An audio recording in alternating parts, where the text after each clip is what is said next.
The reflection in the mirror showed everything I'd dreamed of since I was a little girl. Perfect white dress, hair styled just so, makeup that made me look like myself but better. I should have been ecstatic. Instead, my stomach churned with an unease I couldn't explain. "You look stunning, Zoe," my best friend Ren said, adjusting my veil.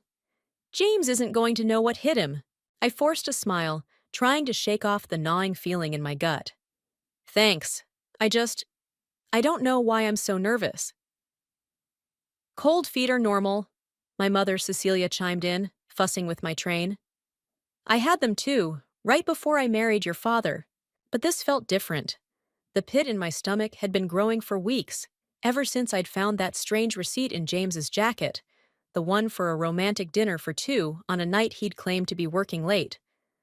When I'd asked him about it, he'd laughed it off, said it was for a client meeting. I'd believed him because I wanted to believe him. "5 minutes until showtime!" Rachel, my cousin, poked her head into the bridal suite. Her excitement was contagious, momentarily pushing away my doubts. I met James 2 years ago at a charity gala. He'd been charming, successful, and seemed too good to be true. Our whirlwind romance had all the hallmarks of a fairy tale. Surprise weekend getaways, thoughtful gifts, and a proposal that could have been straight out of a romance movie. "Ready?" My father Edwin appeared at the door, looking dapper in his tuxedo. His eyes were misty as he offered his arm. I took one last look in the mirror, smoothed my dress, and nodded. "Ready." The wedding march began to play as we approached the church doors. Through the crack, I could see James standing at the altar, handsome in his black tux. Our eyes met, and he smiled, but something felt off. His smile didn't quite reach his eyes. The doors swung open. 200 guests rose to their feet. My father squeezed my arm as we began our walk down the aisle. I focused on James, trying to recapture that feeling of certainty I'd had when I'd said yes to his proposal. Halfway down the aisle, the church doors burst open again. "Stop the wedding!" The voice rang out clear and sharp, cutting through the music. Everyone turned. There, in the doorway, stood a woman I'd never seen before. She wore a wedding dress identical to mine. The music screeched to a halt. Gasps echoed through the church. My father's grip on my arm tightened. "James!" the woman called out, her voice breaking. "Tell them the truth! Tell them about us!" I turned to James. His face had gone chalk white. "Lucinda," he whispered, just loud enough for me to hear. "What are you doing here?" The bottom dropped out of my world. My legs went weak, but I forced myself to stay standing.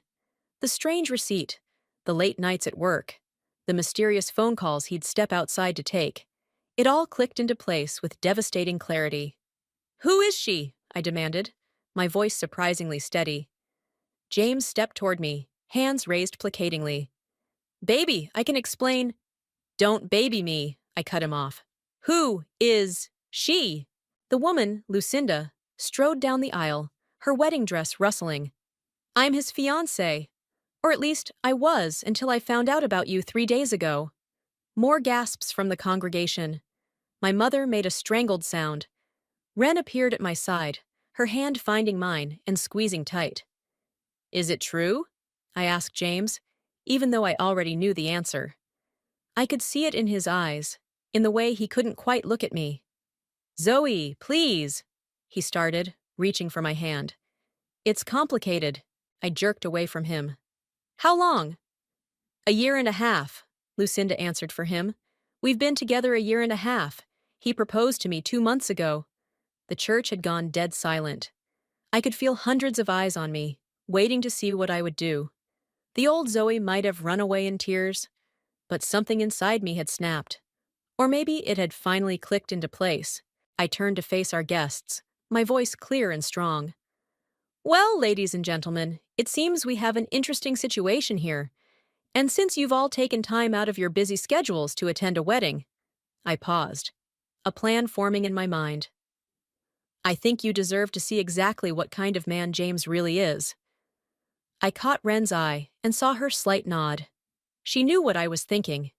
We'd prepared for something like this, though we'd hoped we'd never need it.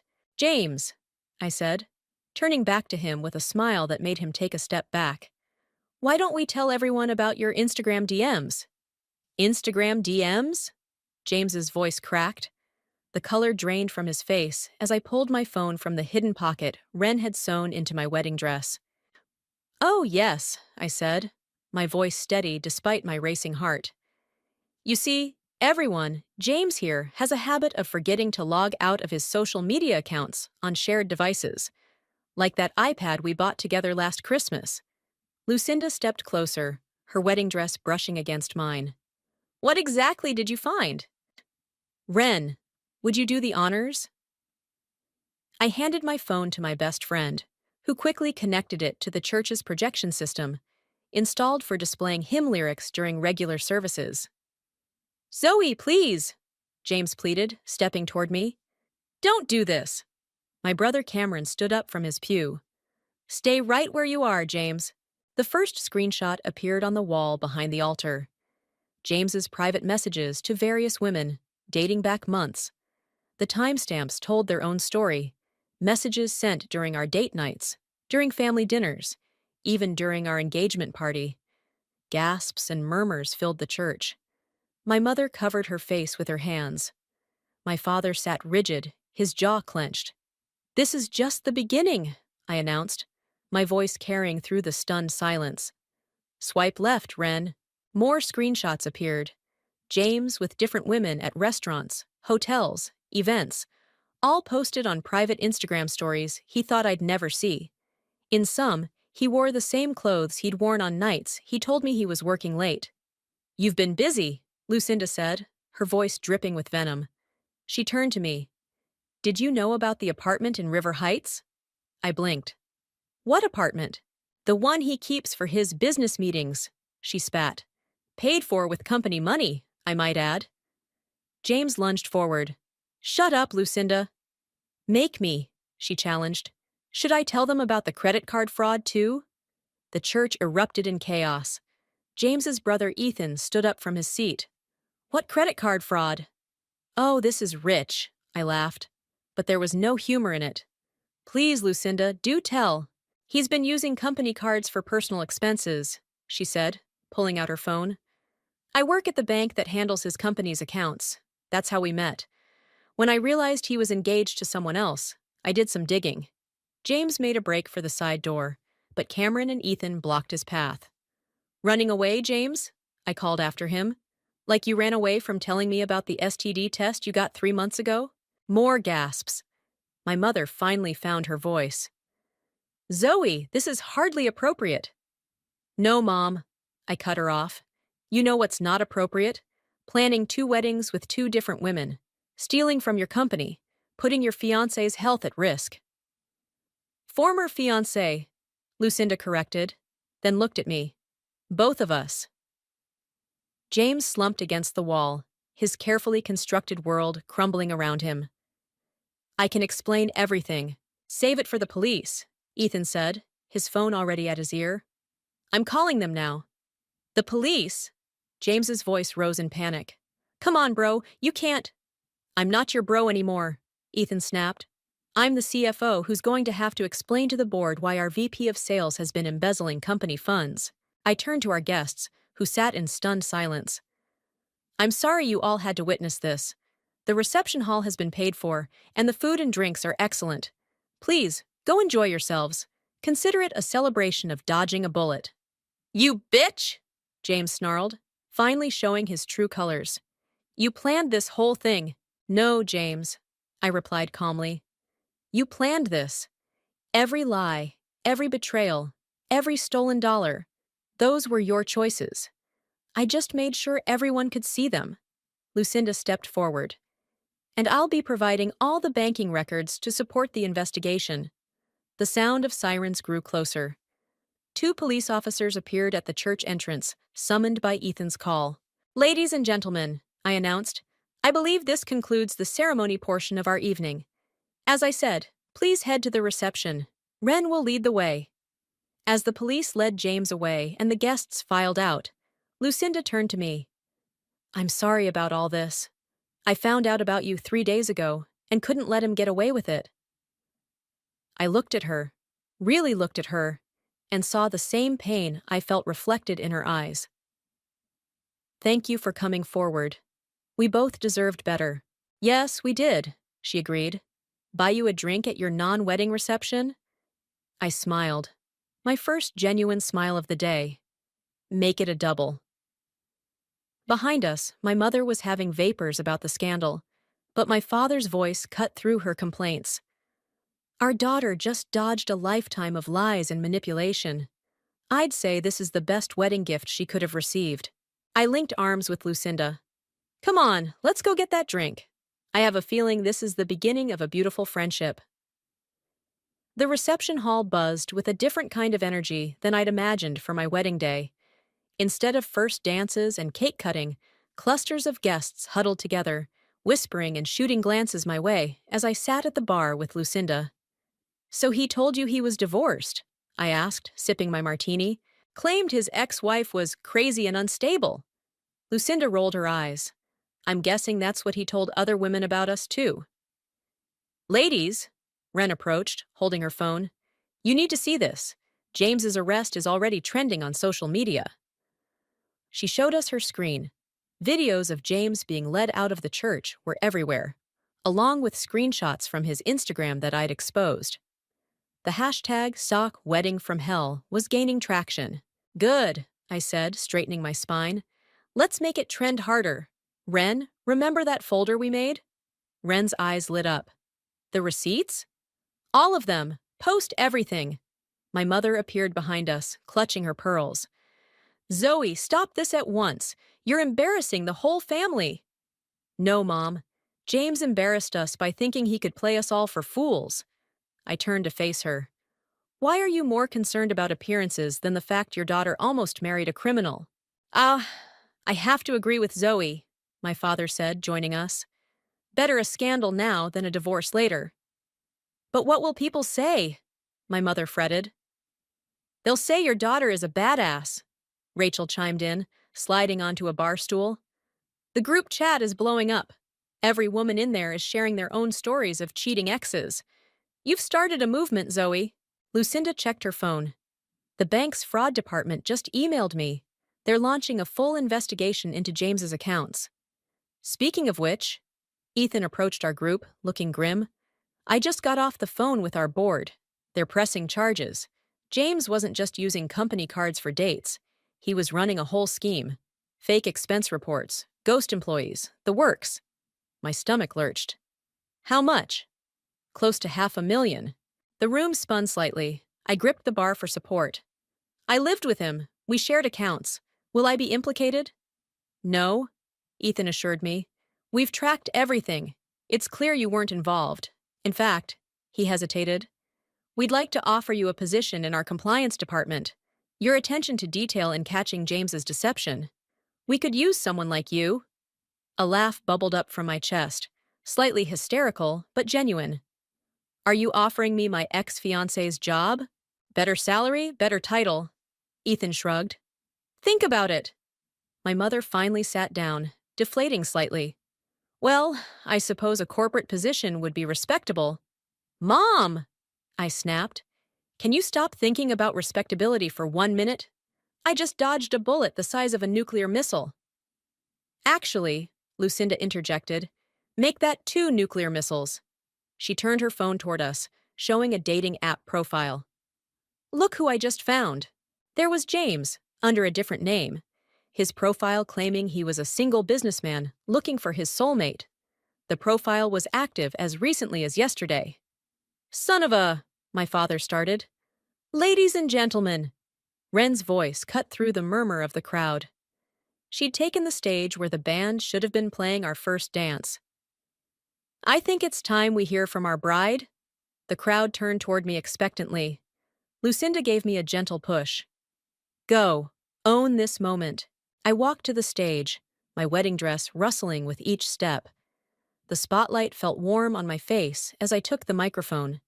This isn't the wedding speech I planned to give, I started, earning a few nervous laughs. But maybe it's the one that needed to be heard. To every woman who's ever been lied to, cheated on, or made to feel like she's crazy for asking questions. This is for you. The room fell silent. Today, I lost a fiancé, but gained something more valuable, my self-respect. And looking around this room, I see I'm not alone. Every woman who's ever doubted her instincts, who's pushed aside that nagging feeling that something wasn't right. Trust yourself. Phones were out, recording. I could see Rachel live streaming. So yes, my wedding turned into a public exposure of fraud and infidelity. But maybe that's exactly what it needed to be. Because silence protects the wrong people. I raised my glass. To dodging bullets and finding truth. And to the amazing women who stand together when the truth comes out. The room erupted in cheers. Lucinda and Ren rushed to hug me as I stepped off the stage.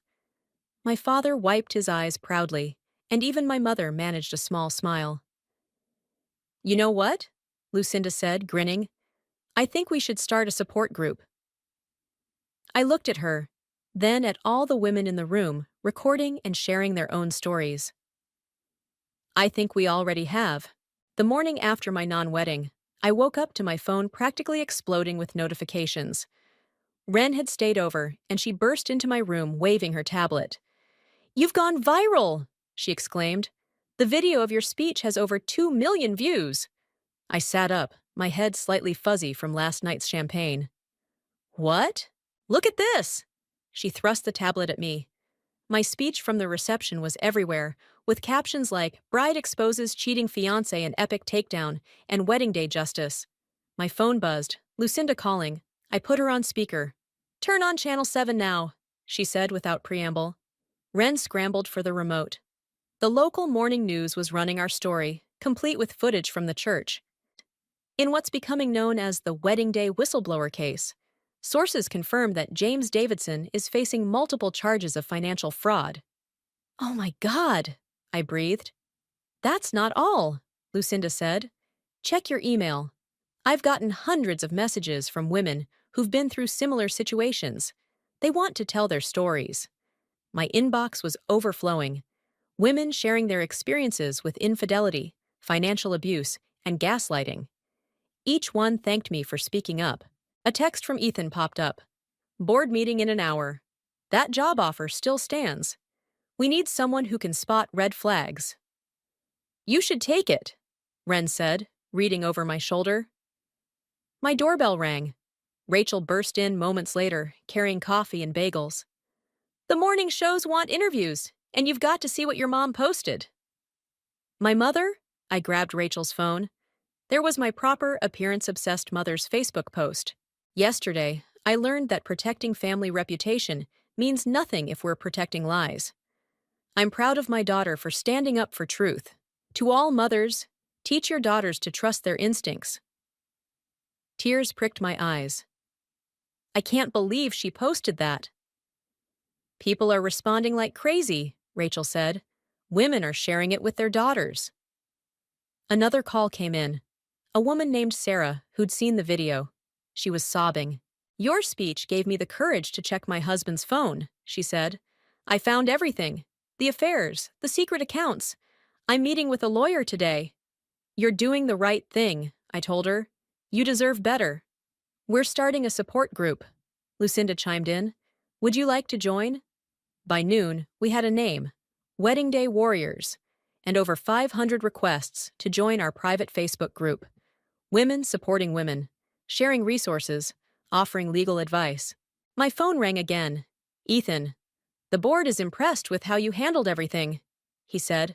"They want to know if you'd consider heading up a new division, corporate ethics and compliance. Your viral moment showed them how important transparency is." I looked at Ren and Rachel, who were nodding enthusiastically. "I'll take it," I said. "On one condition, I want Lucinda on my team." "Done," Ethan replied. "She's already proven her investigative skills." The doorbell rang again. This time it was my father carrying a stack of papers. "Sweetheart," he said, hugging me, "I've been talking to some people. There's interest in turning your story into a book, about empowering women to trust their instincts and stand up for themselves." "A book?" I sat down hard on the couch. "The working title is Red Flags and White Dresses," he grinned. "What do you think?" Before I could answer, Lucinda burst through the door. You won't believe this. 3 more women have come forward about James. Same story, different cities, different names, but same scam. How many women are we talking about? Ren asked.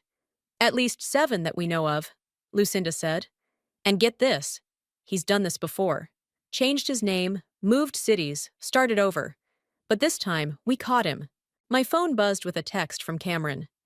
Just heard from the police. They're adding identity theft to James's charges. You started a domino effect, sis. You know what this means? Rachel said excitedly. Your story isn't just about one wedding gone wrong. It's about breaking the silence. About women protecting other women. I looked around at my support system. Old friends and new allies. Family members who'd grown stronger through crisis. My non-wedding had become something bigger than myself. So, Ren said, pulling out her laptop. What should we tackle first? The support group, the new job, or the book? All of it, I decided. But first, we need to respond to these women reaching out. They need to know they're not alone. Lucinda raised her coffee cup. To turning red flags into red alerts? We all clinked cups. And to women who refuse to be fooled twice, I added. My phone kept buzzing with notifications, each one a reminder that sometimes the worst day of your life can become the beginning of something powerful. 1 week after my non-wedding, I sat in my mother's pristine living room, watching her arrange teacups with shaking hands. I don't understand why you have to do another interview, she said, her voice tight. Haven't you exposed enough? Mom, this is bigger than just me now, I explained. The producer from Good Morning America says my story is helping women everywhere. But the scandal? Is nothing compared to what Dad did 20 years ago, right? The words slipped out before I could stop them. The room went deadly quiet. My mother dropped a teacup. It shattered on the hardwood floor. Who told you? No one had to tell me, I said, pulling out my phone. Remember how good I am at finding digital breadcrumbs? I did some digging after James. Wanted to understand why you were so obsessed with keeping up appearances. Zoe, my father's voice came from the doorway. He looked older suddenly, defeated. We never wanted you to know? Know what? I stood up. That you had another family in Seattle? That you abandoned them when Mom got pregnant with me? My mother sank into her chair. It wasn't like that. Then what was it like? I demanded. Because from what I found, you knew about them, Mom. You knew, and you made him choose. I was young and scared, she burst out. Your father was my everything. When I found out about his other situation, I couldn't bear to lose him. So instead, 2 other children lost their father. The words hung in the air like smoke. My father stepped forward. I've sent them money every month. Made sure they were taken care of. Money isn't the same as a father, I shouted. God, no wonder you both acted so weird when I started the Wedding Day Warriors group. You were afraid I'd uncover this too. We were trying to protect you, my mother whispered. No, you were trying to protect yourselves. I pulled up more documents on my phone. Did you know your other daughter, my half-sister, tried to contact you 5 times over the years, Dad? She even sent letters here. My mother's face went pale. I intercepted them. Of course you did. I laughed bitterly. Because heaven forbid anyone discover that perfect Edwin and Cecilia had secrets. What do you want from us? My father asked quietly. I want you to face what you did, just like I made James face what he did. I stood up straighter. I'm going to contact them. No, my mother jumped up. You can't. Actually, I already have. I pulled up an email on my phone. Meet Sarah and Michael. They're both married now, with kids of their own. They don't want money or revenge. They just want answers. My father collapsed onto the sofa. They responded? They're willing to meet. They've had 30 years to process their anger. Now they just want to know their history, their medical background, their... I swallowed hard. Their sister. I'll lose everything, my mother whispered. No, Mom. You'll gain something. A chance to finally be honest. To stop living in fear of exposure. The doorbell rang. Ren and Lucinda stepped in, my backup, as planned. The camera crew is outside, Ren said gently. They're ready when you are, Zoe. Camera crew? My mother's eyes widened in panic.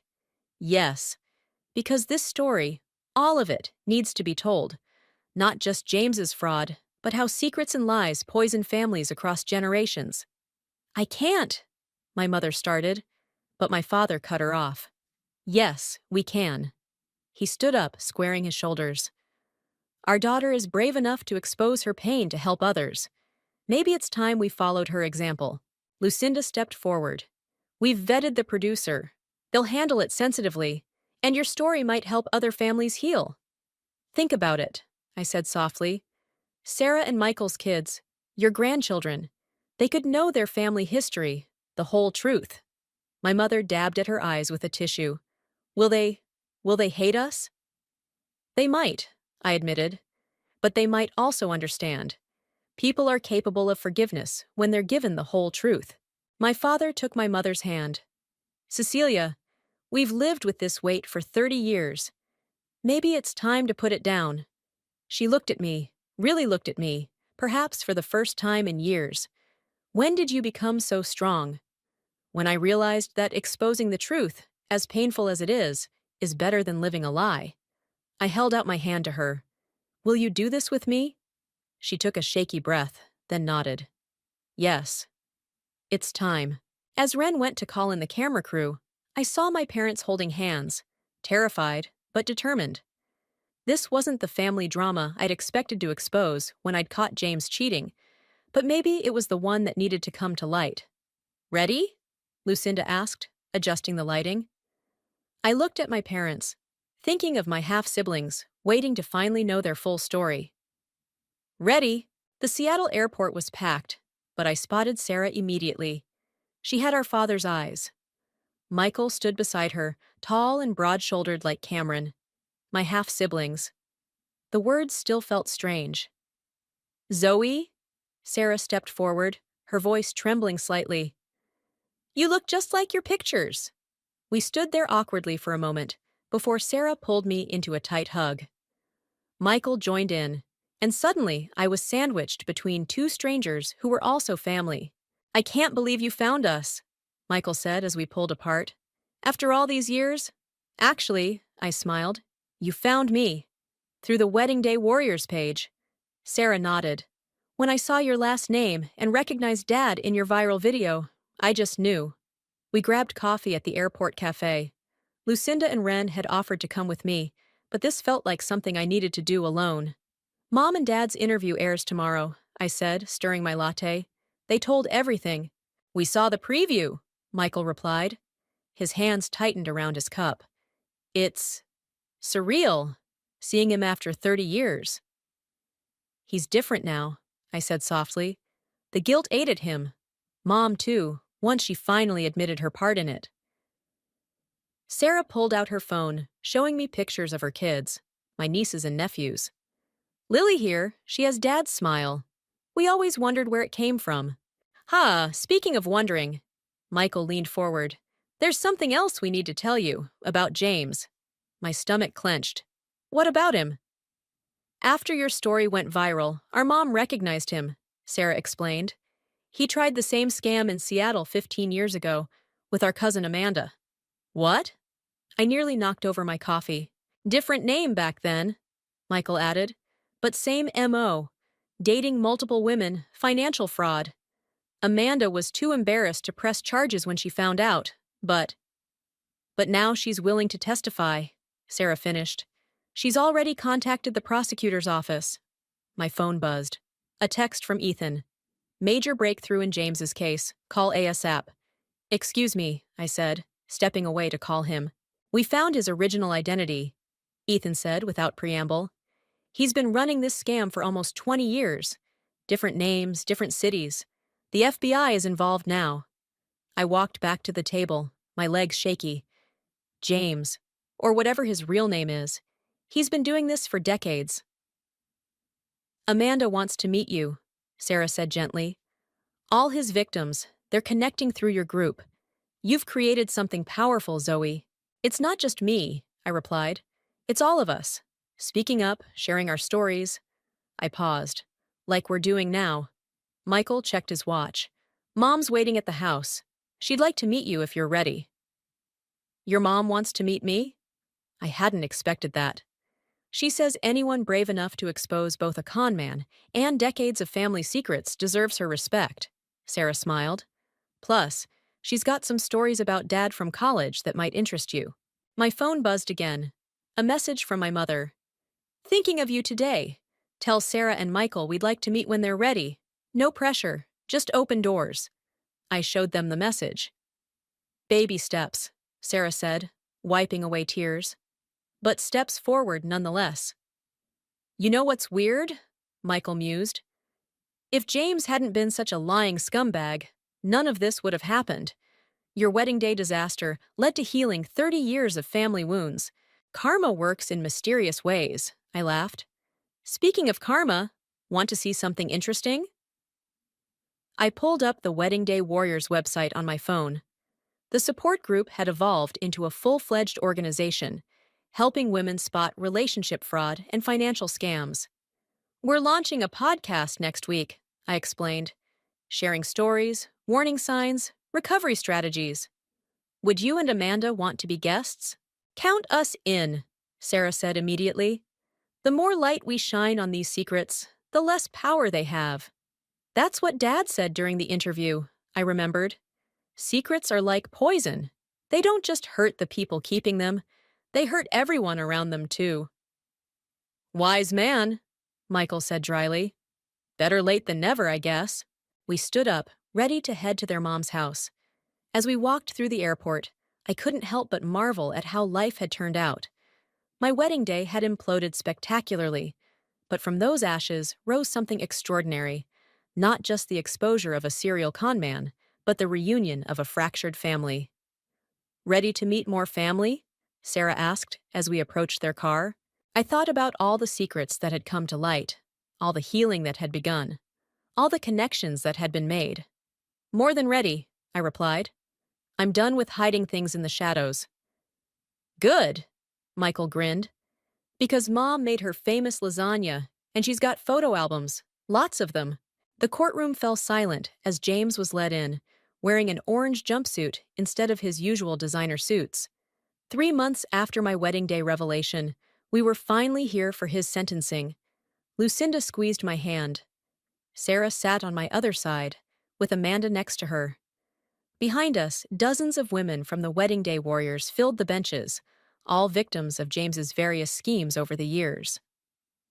All rise, the bailiff called out. The judge, a stern-faced woman in her 60s, took her seat and reviewed the papers before her. 27 counts of fraud, 18 counts of identity theft, 11 counts of embezzlement. She looked up at James. And those are just the charges we could prove. James's lawyer stepped forward. Your Honor, my client wishes to make a statement. Of course he does, Lucinda muttered under her breath. James turned to face the courtroom, his expression practiced and contrite. I want to apologize. Save it, Amanda called out, standing up. We've all heard your apologies before. Different names, different cities, same lies. Order, the judge warned, though I swore I saw a hint of approval in her eyes. Your Honor, the prosecutor stood. We've submitted impact statements from 32 victims spanning 2 decades. The defendant's pattern of predatory behavior. Objection, James's lawyer interrupted. My client's past relationships aren't relevant to the financial charges. Overruled, the judge said sharply. The pattern establishes intent and premeditation. Continue. The prosecutor nodded. Among the evidence submitted is documentation from Miss Wise's Wedding Day Warriors organization, tracking Mr. Davidson's activities under various aliases across 7 states. I stood up when the judge motioned to me. Your Honor, our organization has compiled a comprehensive timeline of James's activities, including bank records, social media evidence, and testimony from victims who were previously too ashamed to come forward. And how many women have come forward through your organization? The judge asked. 47 so far, I replied. though we suspect there are more. James's confident facade cracked slightly. He hadn't expected this level of coordination among his victims. The defendant's actions weren't just financial crimes, the prosecutor continued. He deliberately targeted women, gained their trust, and systematically destroyed their lives. Miss Wise's public exposure of his schemes has prevented countless others from falling victim. Your Honor, James tried again, I'm seeking treatment for sex addiction. This isn't about sex addiction. Lucinda stood up. This is about calculated fraud. You used the same playbook with all of us. Love bombing, gaslighting, financial manipulation.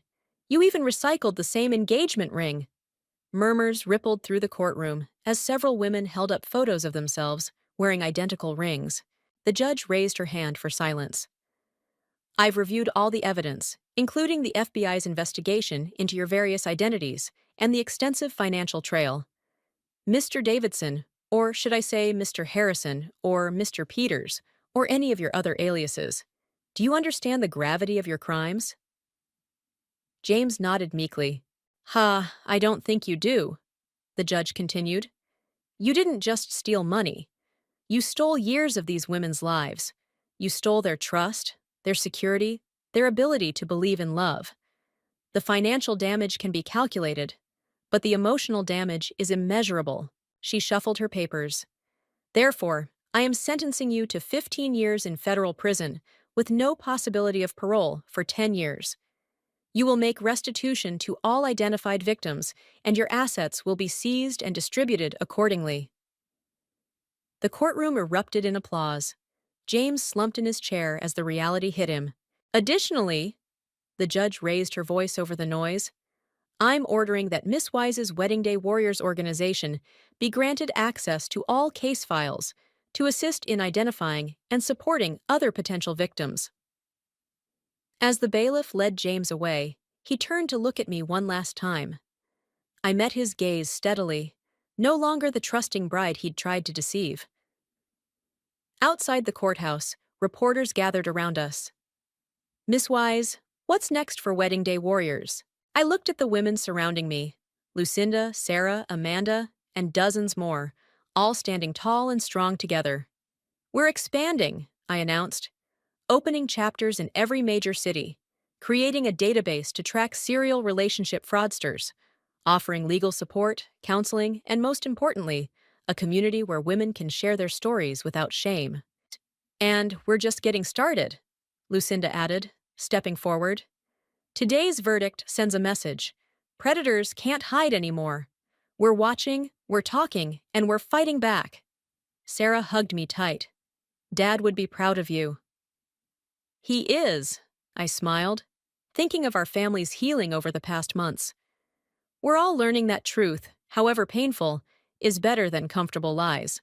As we walked away from the courthouse, my phone buzzed with notifications from the Wedding Day Warriors group. More women coming forward, more stories being shared, more light being shown into dark corners. Ready for the press conference? Lucinda asked. I straightened my shoulders. Ready to change the world? One exposed fraud at a time, she grinned. And now, please welcome to the stage, the founder of Wedding Day Warriors, Zoe. The applause thundered through the convention center as I stepped onto the platform. Thousands of faces looked back at me. Women who'd found their voice, their strength, and their community through our organization. When I stood in my wedding dress, watching my world fall apart, I never imagined I'd be standing here, I began. But sometimes our worst moments become our most powerful catalysts for change. In the front row, my entire blended family sat together. My parents, Sarah and Michael, their mom Patricia, and all the nieces and nephews. Behind them, Lucinda and Ren managed the event staff, while Rachel coordinated with the livestream team. Today, Wedding Day Warriors has helped expose 312 serial relationship fraudsters. We've recovered over $12 million in stolen assets, but more importantly, we've created a network of support that spans continents. I gestured to the screens behind me, showing our global chapters connecting via video feed.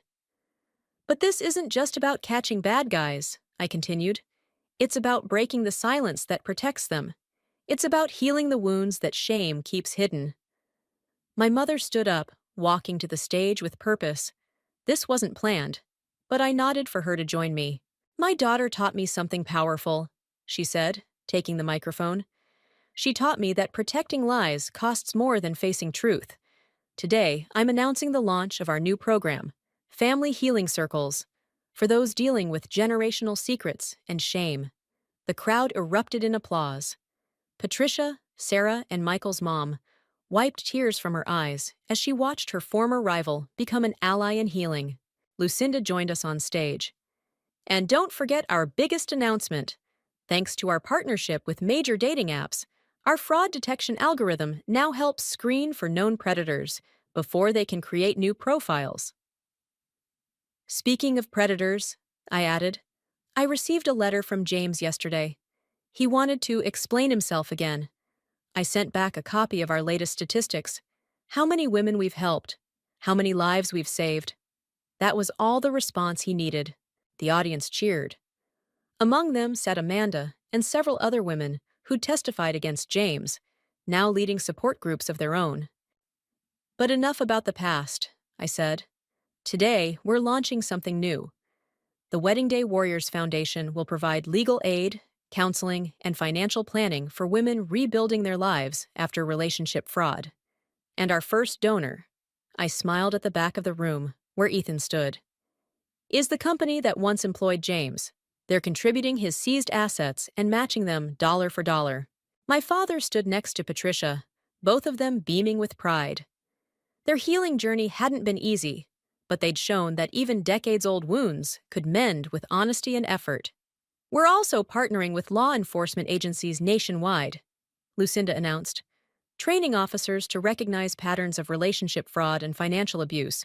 No more dismissing these crimes as just relationship problems. Sarah brought her teenage daughter Emma to the stage. And for the next generation, Emma spoke clearly into the microphone, we're launching Warriors in Training, teaching young women to spot red flags and trust their instincts. I looked out at the sea of faces, survivors, supporters, warriors, all. When I started this organization, people said we were just angry women with grudges. They were right about one thing. We were angry. But we transformed that anger into action, that pain into purpose. Ren signaled from the side. Time for the surprise. The screens behind me lit up with faces of women from around the world, all speaking at once. I am a warrior. I found my voice. I broke the silence. I chose truth. I am not alone. My mother took my hand. My sister Sarah took the other. Lucinda, Ren, Rachel, Patricia. They all joined us on stage, forming a line of strength and solidarity. So here's to the warriors. I raised my free hand. To the truth tellers and the silence breakers. To every woman who's ever doubted her instincts and then learned to trust them again. To every family healing from old wounds and building new bridges.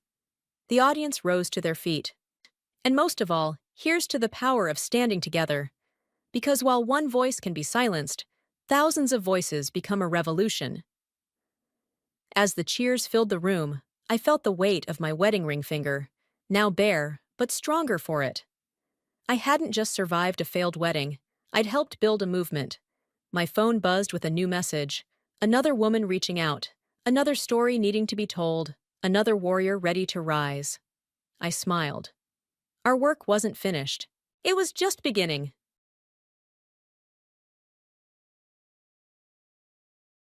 Dad, this way. Dakota, you're so fast, I can't catch up. A father and daughter enjoying themselves happily in the park, a typical sight. I believed that this kind of scene would go on forever, and I didn't even suspect it. Until I learned the true identity of my husband from my daughter. I am Serena and I met and married my husband Ron at a marriage activity party. 3 years after our marriage, we had our daughter Dakota and now live together as a family of 3. Having originally worked as a successful salesperson for an advertising agency, I must say that I had good performance. Even after giving birth, I was determined to return to work. For this reason, I decided to return to work when my daughter was 2 years old. Although we were busy working together, my husband was also very supportive and helpful with the housework. Fortunately, my daughter grew up to be a true daddy's girl, who loved my husband. Even when I was at work, if my husband was off, they would go out together to the shopping mall. They were such good friends that they not only went shopping, but also went on trips together. Now that she was in primary school, I was worried that she might start to distance herself from her father. However, such fears were unnecessary. Even in the 4th grade, she often went out with my husband and had secret talks with him that she wouldn't let me hear. Despite anticipating the challenges of adolescence, I couldn't help but feel happy amidst the unchanged demeanor. One day, such a close father-daughter relationship suddenly began to break down.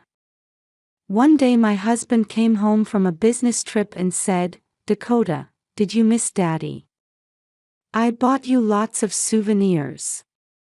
She didn't make eye contact with him and said, "I didn't miss you at all. I don't need any souvenirs." We couldn't believe our ears at this unexpected reply. Until now, our daughter would have been looking forward to my husband's return and was overjoyed at the souvenirs. My husband was feeling down after being blindsided by our daughter. But I didn't think it was a big deal, thinking that she must have been embarrassed by being so attached to her father in her upper primary school years. But the daughter's rejection of my husband did not stop there. "Don't wash my stuff with your father's laundry. It's disgusting." She suddenly said this. I understand not wanting to share the bath, but to dislike even the laundry.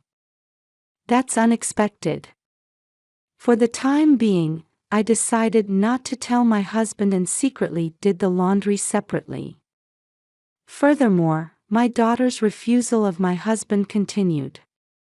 When I asked her where she wanted to go on a day when my husband and I could go out together, she said, "If your father comes, I won't go." My husband shrugged his shoulders at my daughter's words and went back to his room.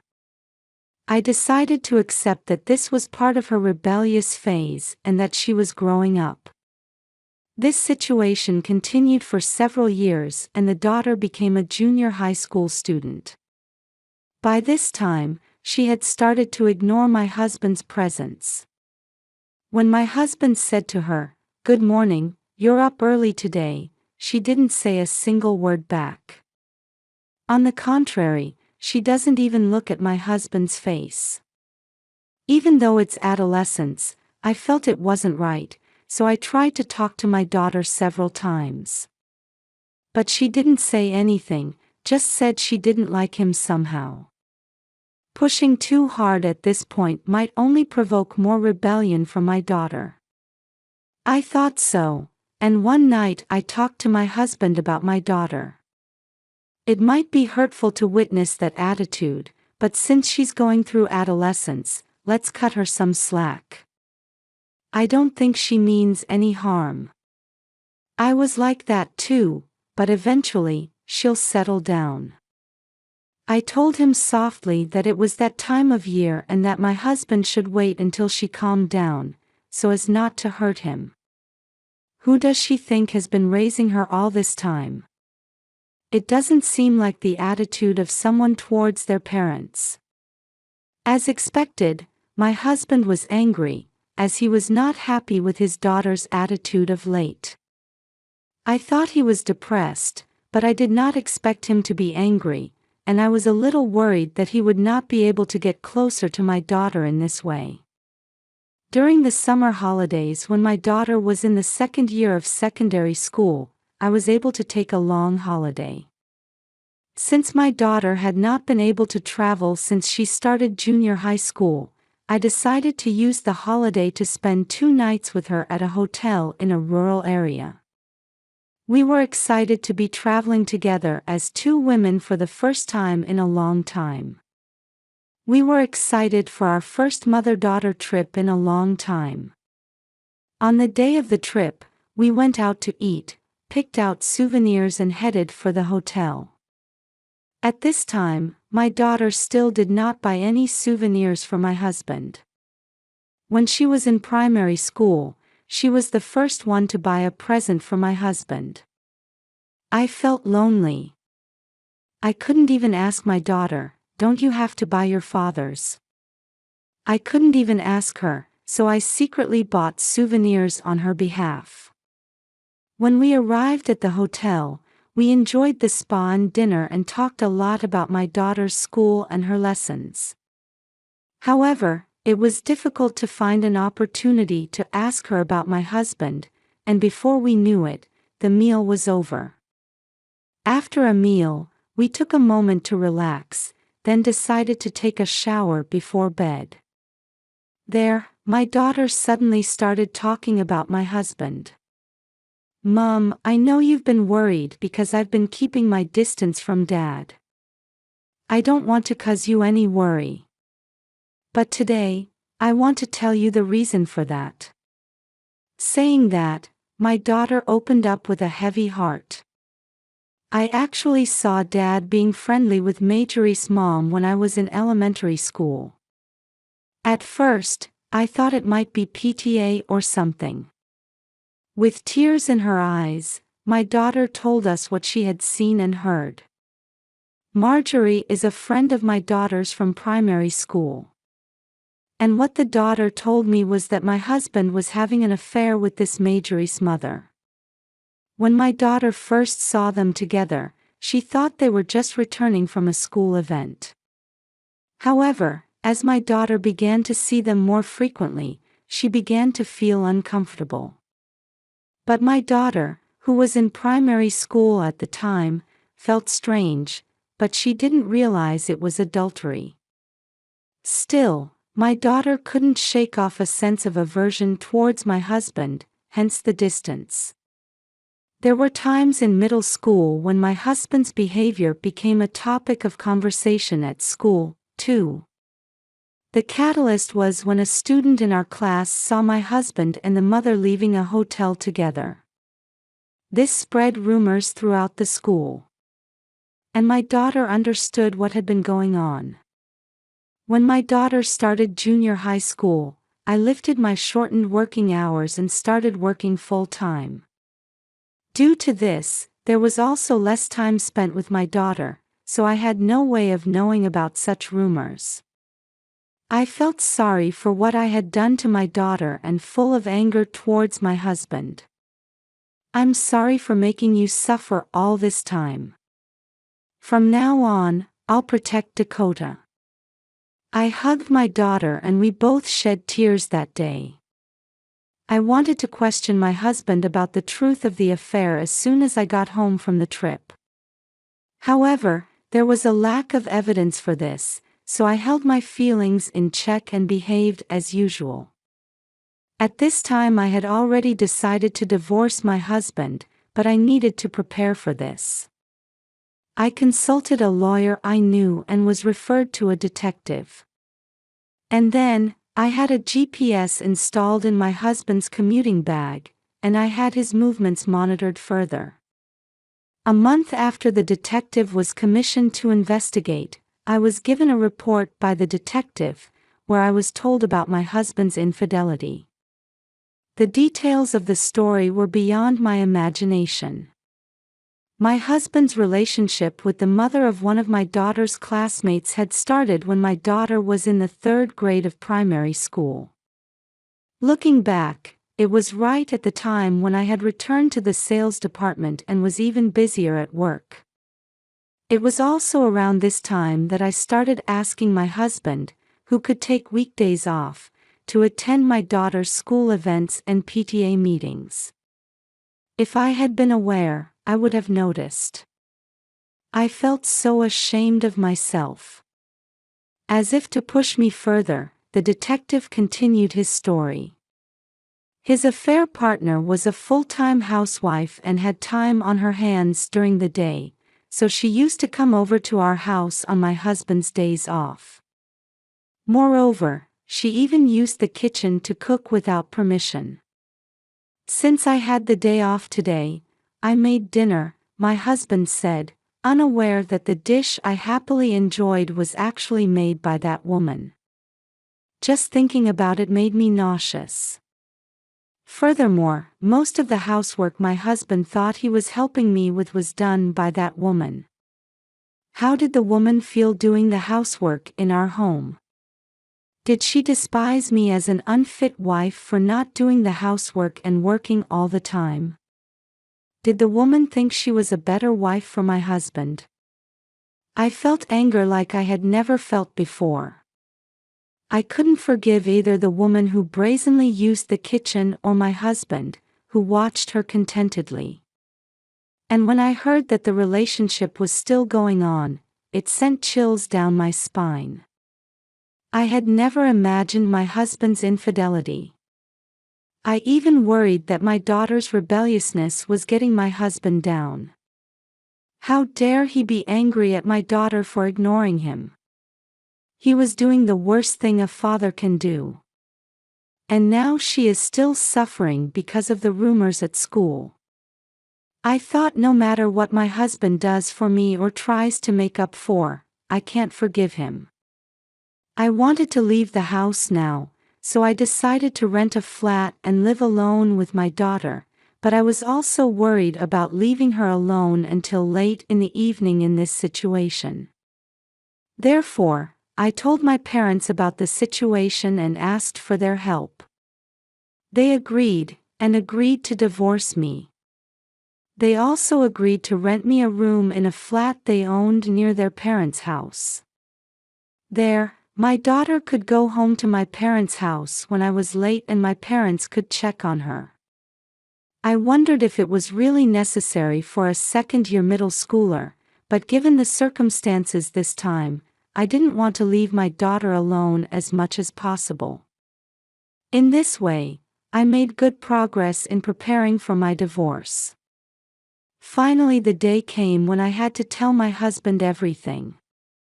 My husband, who knew nothing about it, came home as usual and waited in the dining room for me to serve him dinner. Instead of a meal, I threw photo after photo at my husband.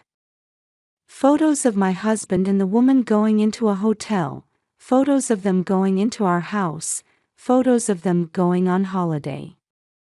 The evidence was more than enough for only a month's investigation. I already know everything. How dare you continue to deceive us? In the face of so many photographs, there would be no way to get away with it. I glared at my husband. Yes, no, this is different. We were just discussing school and stuff.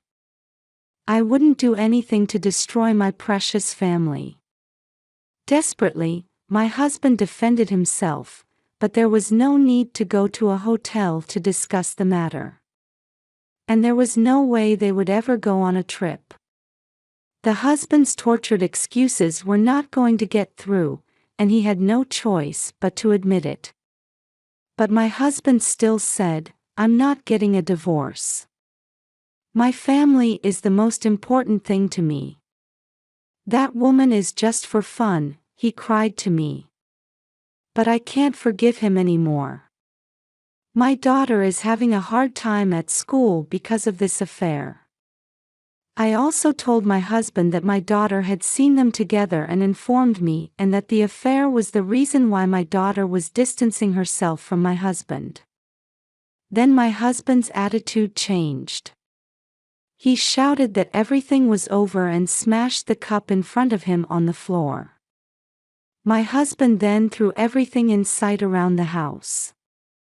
Just when I thought my husband was out of control, a man seized my husband. The man was the husband of the affair partner. I had told the woman's husband about the incident beforehand. And I had told my husband everything today and told him that I was going to give him a divorce and that I wanted him to come. The adulterer was there with him. He made my husband stop and then he and the adulterer apologized to me. The woman was crying and bowing her head with her husband, but when she raised her head I could see she looked into her husband's eyes for a moment. The way the woman looked at my husband was very unpleasant. "You have done nothing wrong, you are rather a victim. Please raise your head."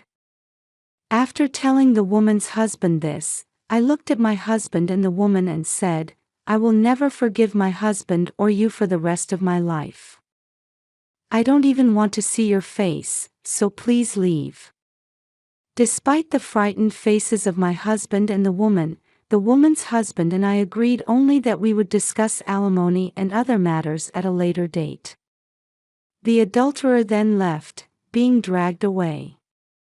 My husband then apologized to me repeatedly. He repeatedly told me that he wanted to start over, but my heart was beyond repair. My husband was so persistent that I became afraid and left home with my daughter before the divorce was finalized. I then started a new life with my daughter in a house I had prepared. I asked my lawyer to help me through the divorce proceedings without getting directly involved with my husband. My husband insisted on custody of the child, but the circumstances were such that there was no way it would be granted. In the end, we agreed on alimony and child support payments, and the divorce was finalized. I was deeply relieved to finally be rid of the traitor and celebrated with my daughter that evening. Later, the adulterous woman was also divorced by her husband. And after the divorce was finalized, the adulterer moved into the house where my husband lived. However, rumors of the affair had already spread throughout the neighborhood, making it difficult for them to continue living there. They therefore moved to the neighboring town, but the other woman was a full-time housewife and had little savings. On top of everything, she ended up being sued for damages by both me and her husband. My husband is of course also being charged alimony. My husband's own alimony and child support payments have almost exhausted his savings. Now they live together in a shabby flat and are working desperately to pay the woman and the alimony. The husband was demoted as if to add insult to injury to the couple. Apparently, my husband had been skipping work to have an affair and the story had spread from somewhere. The upper management, upon learning of that fact, felt they couldn't leave it as it was and demoted my husband to a marginal department. They were already struggling to make ends meet, but my husband's salary was cut in half and they were forced to live in even greater hardship. The reality that had visited them after their dreams seemed like hell. Eventually, the woman told my husband that she would get a job where she could earn more money, and then she left him. Self-inflicted is exactly the right word. I don't know where either of them are now, but I hope they are suffering a little. My daughter and I have lived happily together since then. At one point, we thought about changing schools, but the rumors quickly died down. My daughter had a lot of friends who said she did nothing wrong or sheltered my daughter, and she goes to school happily. Despite everything that has happened, my daughter has her original smile back and I can only be relieved. Next week, my daughter and I will be traveling together again. I hope to make many more happy memories with my daughter.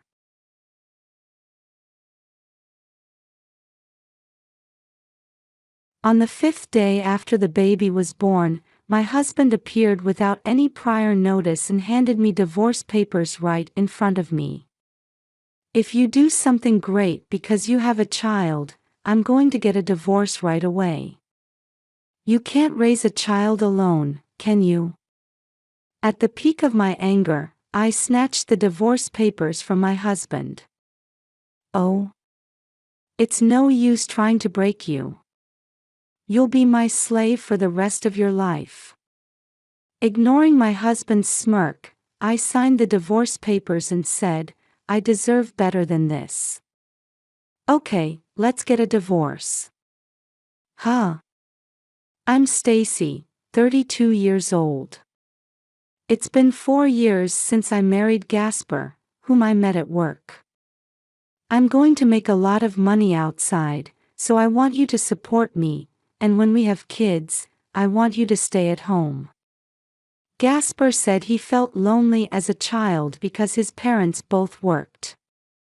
So I didn't want my child to feel the same way, and I really wanted to be a full-time housewife.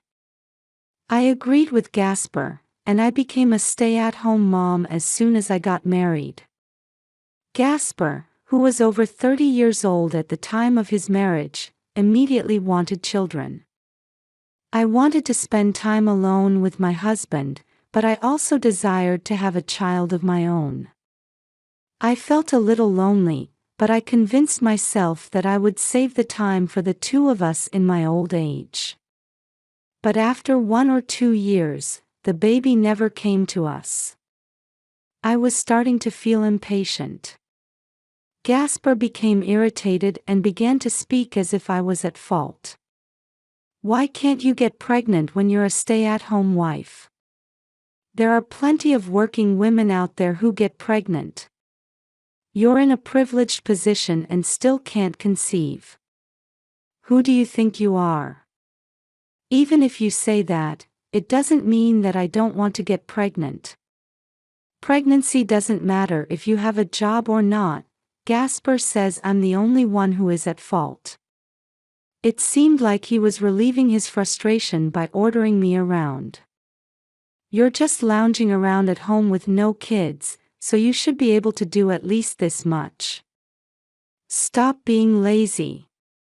The housework required of Gasper became more and more sophisticated. It's like being treated like a housekeeper. However, since we live far from my hometown, I don't have any friends to meet right away. Even if I go outside, I go grocery shopping. Since I am not working, I have very little money at my disposal. I was living a suffocating life. He wasn't the only one who cornered me. Suspicious that there was no pregnancy report after 2 years of marriage, Gasper's parents began to contact me. My parents-in-law say, "When will we have grandchildren?" And my husband says, "It's your fault that you don't get pregnant." I didn't have an environment where I could talk to anyone, so I had to endure the pressure alone. I began to feel more and more gloomy about such a life. But the days that seem like eternity are coming to an end. I finally got pregnant. The pregnancy test has a clear positive line. I was so happy that I cried. At last, I finally got pregnant. I suppressed my enthusiasm and took a picture of the pregnancy test and sent it to Gasper. If I get pregnant, then Gasper will surely go back to being his old self. I sent the photo with such hopes, but I never received a reply from Gasper. When he came home late at night, he handed me his bag and jacket as usual. It doesn't look any different. Wait, I wonder if he hasn't seen the photo. Gasper sits down on the couch without saying a word and starts watching TV. Since dinner remained silent, I decided to initiate the conversation myself. Gasper, I sent you a photo, did you see it? I got pregnant. Finally, the baby has come to us. Struggling to hold back the tears welling up inside, I forced a smile towards Gasper. However, his gaze remained fixed on the TV. Eventually, without changing his expression at all, Gasper said, "Okay." Wait. Is that all? Why won't you be happy for me? Why won't you show any excitement? I don't understand it at all. An indescribable emotion swept over me. Hey, it's our child, you know. Aren't you happy? you've always wanted children. Gasper, you've been wishing for this too, haven't you? As if to counteract my fears, I asked Gasper to agree. He should be happy, he should be happy, he should feel the same as me. That's what I wanted to think. But Gasper's words quickly defied my expectations. Look, just because you're pregnant, don't think you're all that. Instead, how long do you think you've kept me waiting? Don't expect to be treated gently just because you're pregnant. You're not working.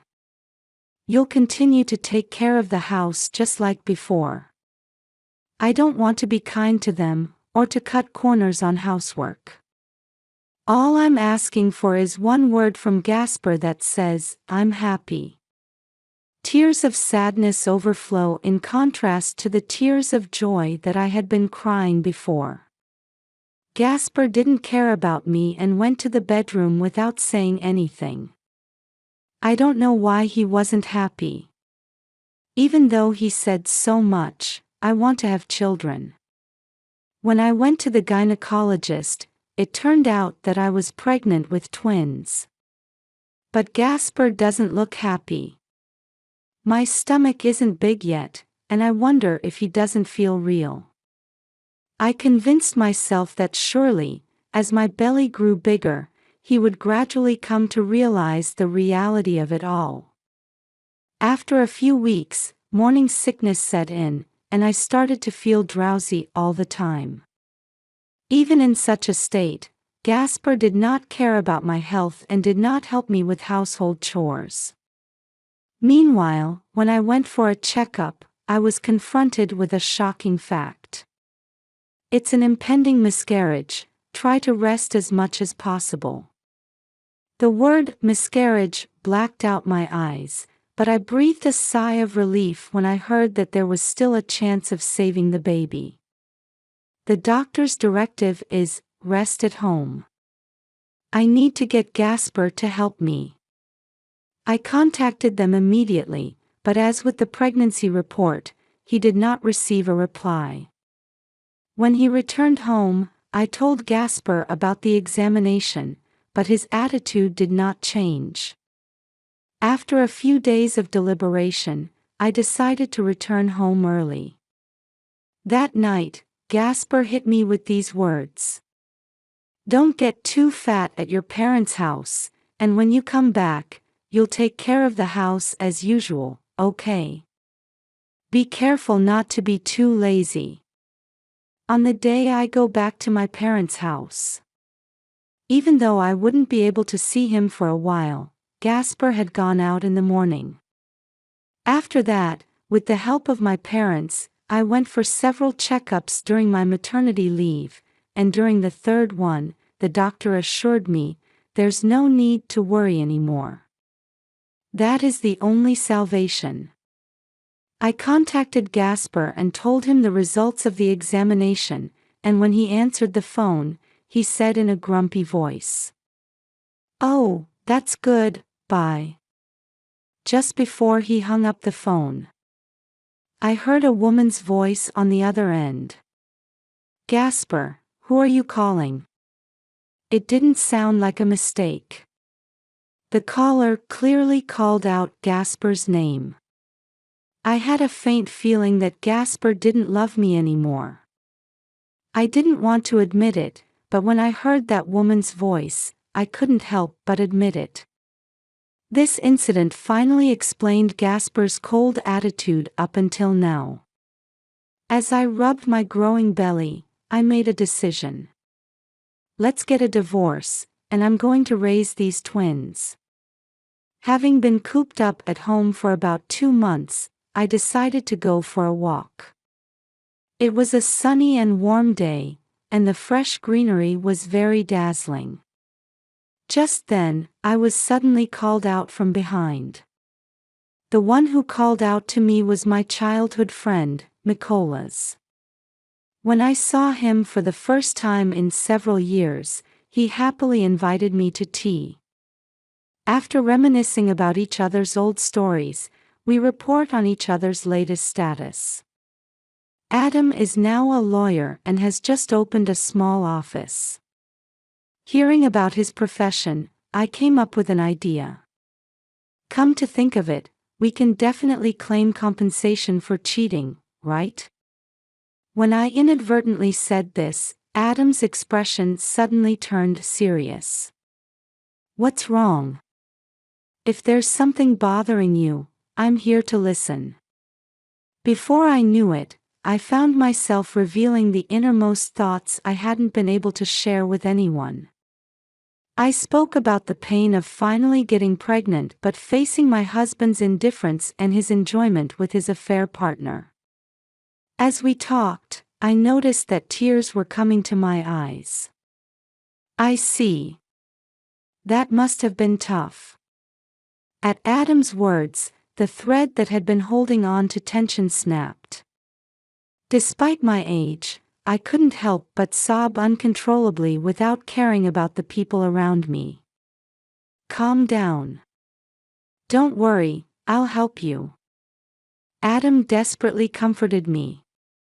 Let's gather evidence first, and if we don't have evidence of cheating, we can't fight. Evidence? Doesn't matter, gather all the evidence you can get. But I wonder if I can do it. Shall I introduce you to a credit bureau that has a relationship with us, and they are used to collecting evidence for divorce proceedings, so it's okay. Thank you. It helps. After that, I hired a detective to gather evidence of the affair, as Adam said. According to the private investigator, while I was away, Gasper took advantage of my absence to bring his affair partner to our house, essentially living together. The cheating partner seems to be a newcomer in his third year at the same company. I used to work for the same company as Gasper, so Gasper's marriage is well known within the company. Apparently, the cheating partner knowingly has a relationship with a married man. Furthermore, their affair had been going on for a staggering 2 years. I couldn't have a child with him, and he was just starting to get frustrated. He blamed me for not being able to conceive, treated me like a housekeeper, and regarded my pregnancy as someone else's problem. Despite my numerous anxieties about experiencing this for the first time, he was out there cheating with another woman. When I learned the truth, I trembled with anger. This is why he wasn't happy when I got pregnant. While I was enduring the pain and suffering of pregnancy, he was out there having a good time. Just getting a divorce won't satisfy me. I'll make sure he faces consequences for his actions. With that in mind, I had many meetings with my lawyer, Adam, to come up with a plan. Adam was very reassuring and cared about my health many times. And just on the due date, I gave birth to healthy twins. Gasper's sudden appearance was on the 5th day after giving birth, when the pain of my wounds had somewhat subsided. Hey, long time no see. They say you've been in the hospital for 9 days. Must be nice. Even though you didn't give birth on your own. Your pregnancy was late, you slacked off on housework while on maternity leave, and to top it off, you ended up having a C-section. You're a failure as a woman. To say such things to your wife, who is supposed to be your partner, and especially after she has just given birth. And on top of that, he didn't even bother to look at the baby's face. I couldn't bear to think that such a man could be the father of twins. Barely suppressing my anger, Gasper held out a piece of paper. The divorce papers are already signed by Gasper. You know what I mean, if you give birth to a child, you're going to get a divorce right away. You don't want to get divorced, do you? If you cut corners on housework because you have children, I will never forgive you. My husband flutters divorce papers in front of me. At the peak of my anger, I forcibly snatched the divorce papers. It's useless to tear it, it's just a matter of getting it at the government office again. Ignoring Gasper's snort, I pulled a pen out of my bag. Okay, let's get a divorce, I wanted to do it too. Huh?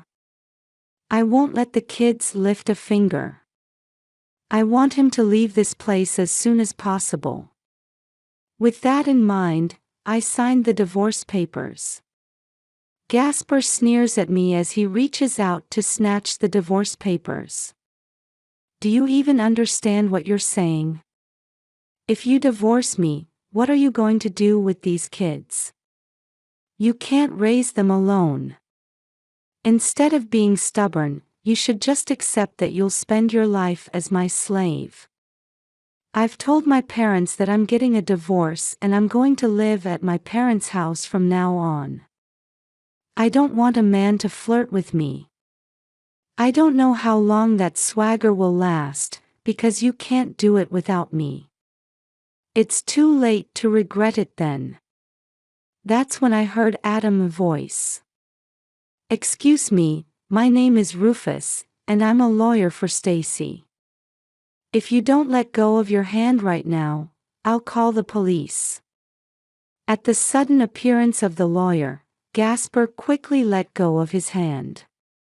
Oh, who are you? What do you mean by lawyer?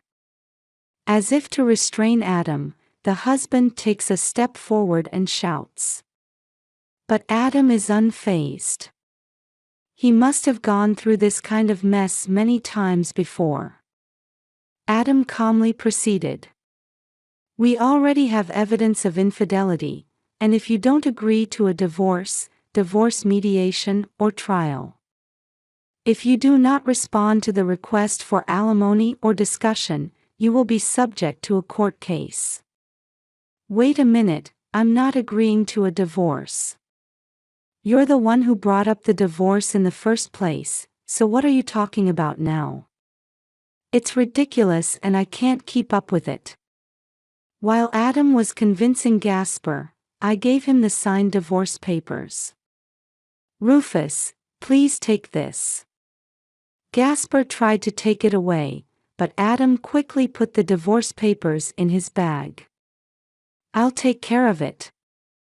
There is an aura on Adam's face that makes him say yes or no.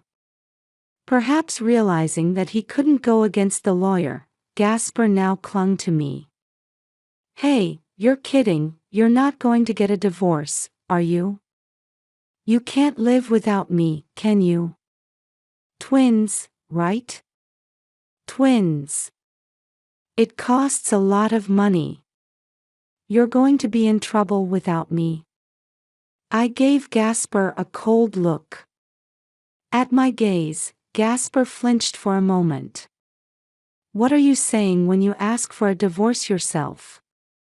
Gasper isn't going to do housework or childcare, is he? That's all I know. What the hell are you talking about? Be a slave, don't make a fool of a woman. As I raised my voice in anger, Gasper looked stunned. I delivered another blow to him. If you have anything to say in the future, go through Rufus. I'm going to ask everyone to let you in. There's nothing more to talk about, get out. Hearing this, Gasper turned red in the face and raised his fist. What are you talking about? You. But Adam cleared his throat and he lowered his fist helplessly. That's all we have to say. Goodbye. Did Adam's words give up on him? Gasper shrugged his shoulders and walked out of the room. After that, I asked my parents to submit divorce papers to the government office. The notification was accepted without any problems, and we were finally able to officially divorce. Since that day, Gasper's texts and phone calls haven't stopped ringing, so I bought a new phone. As for the rest, Adam did a great job as an expert. Gasper and his cheating partner also paid me alimony, so I don't seem to have any trouble living for a while. A few months later, they apparently quit the company. The fact that she was having an affair was found out in the company, and the woman immediately voluntarily resigned. Gasper seems to have been relocated to the countryside, but rumors were spreading there as well, and there was no place for him. In addition to his lower salary, he could not stand the gaze of those around him, and after continuing to be absent without permission, he was finally dismissed as a punitive disciplinary dismissal. I, on the other hand, have returned to my parents' house and struggle to raise my children every day. It's hard because it's all new to me, but I'm able to do my best because my parents and Adam are there. In fact, Adam has had feelings for me for a long time. I don't care if you have a divorce history or children, just go with me, he confessed. I was told that I could reply only after I had calmed down, but my feelings were already set. After that, I remarried Adam. He now treats the twins as if they were his own children. My parents and I can't get our heads around Adam, who works hard to support our family. I can't thank you enough. From now on, I would like to change my mind and build a happy family with Adam.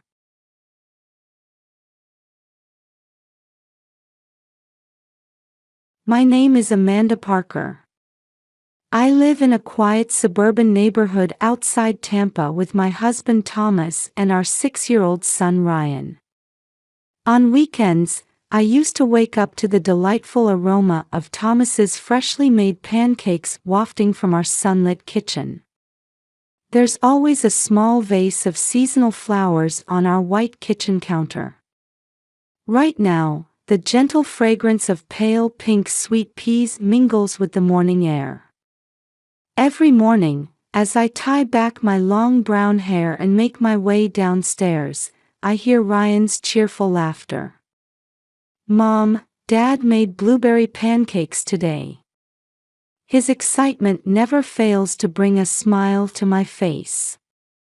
Thomas, ever the perfectionist, is meticulous about the temperature and timing when making pancakes, ensuring they turn out a perfect golden brown. This attention to detail has served him well in his career too. Weekend breakfasts are special times for our family. Ryan shares stories from school, Thomas talks about his successes at work, and sometimes we get excited about upcoming community events. Our table is always set with maple syrup, fresh fruits, and the comforting aroma of coffee fills the air. Thomas and I met 8 years ago at a friend's wedding. I was the florist in charge of the arrangements, and he was the groom's college friend. Our first conversation started when he asked thoughtful questions about the pale pink roses and baby's breath arrangements decorating the venue. I was surprised and charmed to see such a tall man showing interest in the intricate details of flower arrangements. I still vividly remember his sincere gaze and gentle smile from that day. Our first date was at a restaurant along Tampa Bay. As we listened to the peaceful sound of waves at dusk, we shared our dreams and goals. Thomas spoke passionately about building his career in real estate, and I found myself drawn to his enthusiasm. Throughout our 2-year courtship, Thomas consistently showed himself to be sincere and thoughtful. His work at Thompson & Rivers was highly valued for his diligent and reliable performance, leading to an early promotion to sales manager.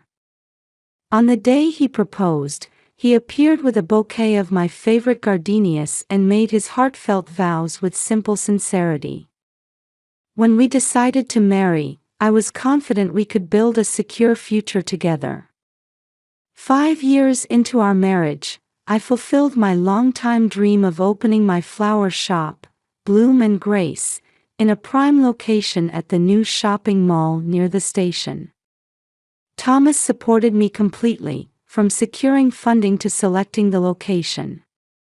The grace in the name represents both elegance and gratitude. Every morning, I felt blessed to work surrounded by fresh flowers.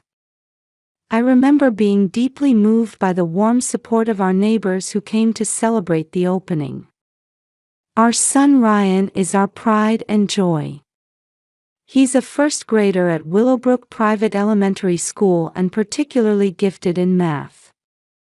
He attends an after-school learning center because he himself wanted to solve more challenging problems. His energetic and cheerful personality makes him popular among his classmates. At sports days, he always places well in the races, showing us his brightest smile each time. We cherish our family time on weekends. Whether it's having picnics at Clearwater Beach on beautiful spring days or watching movies at International Plaza and Bay Street Mall, we spend quality time together. Ryan loves action movies, and on special weekends, we enjoy IMAX screenings as a family. Despite his busy schedule, Thomas always tries to make time for family. Our home is in the quiet residential area of West Chase. In front of our two-story White House, there's a small garden I tend to, filled with seasonal flowers.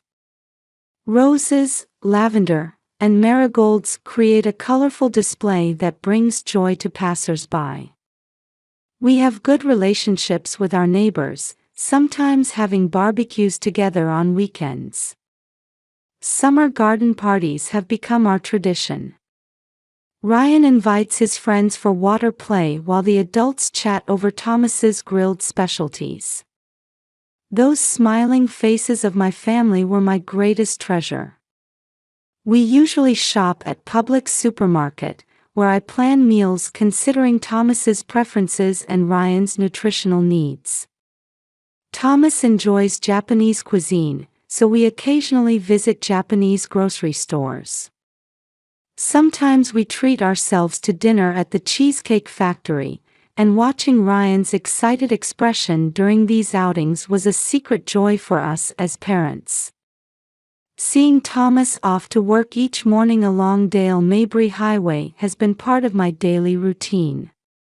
He always looks sharp in his suits, which complement his tall frame perfectly. His signature style, a gray suit with a blue tie and polished black leather shoes, reflects his confidence as a young sales manager. Watching him leave for work, I always felt blessed to have such an ideal husband. As someone who's been fascinated by flowers since high school and earned my florist certification, my current life seemed like a dream come true. Having my own shop, surrounded by a loving family, integrated into the community, I believe these peaceful days would last forever. Our home, filled with Thomas's gentle smile and Ryan's innocent voice, was an irreplaceable happiness for me. That is, until that day. On a peaceful spring afternoon, sunlight filtered through the white curtains, spreading soft light throughout our living room.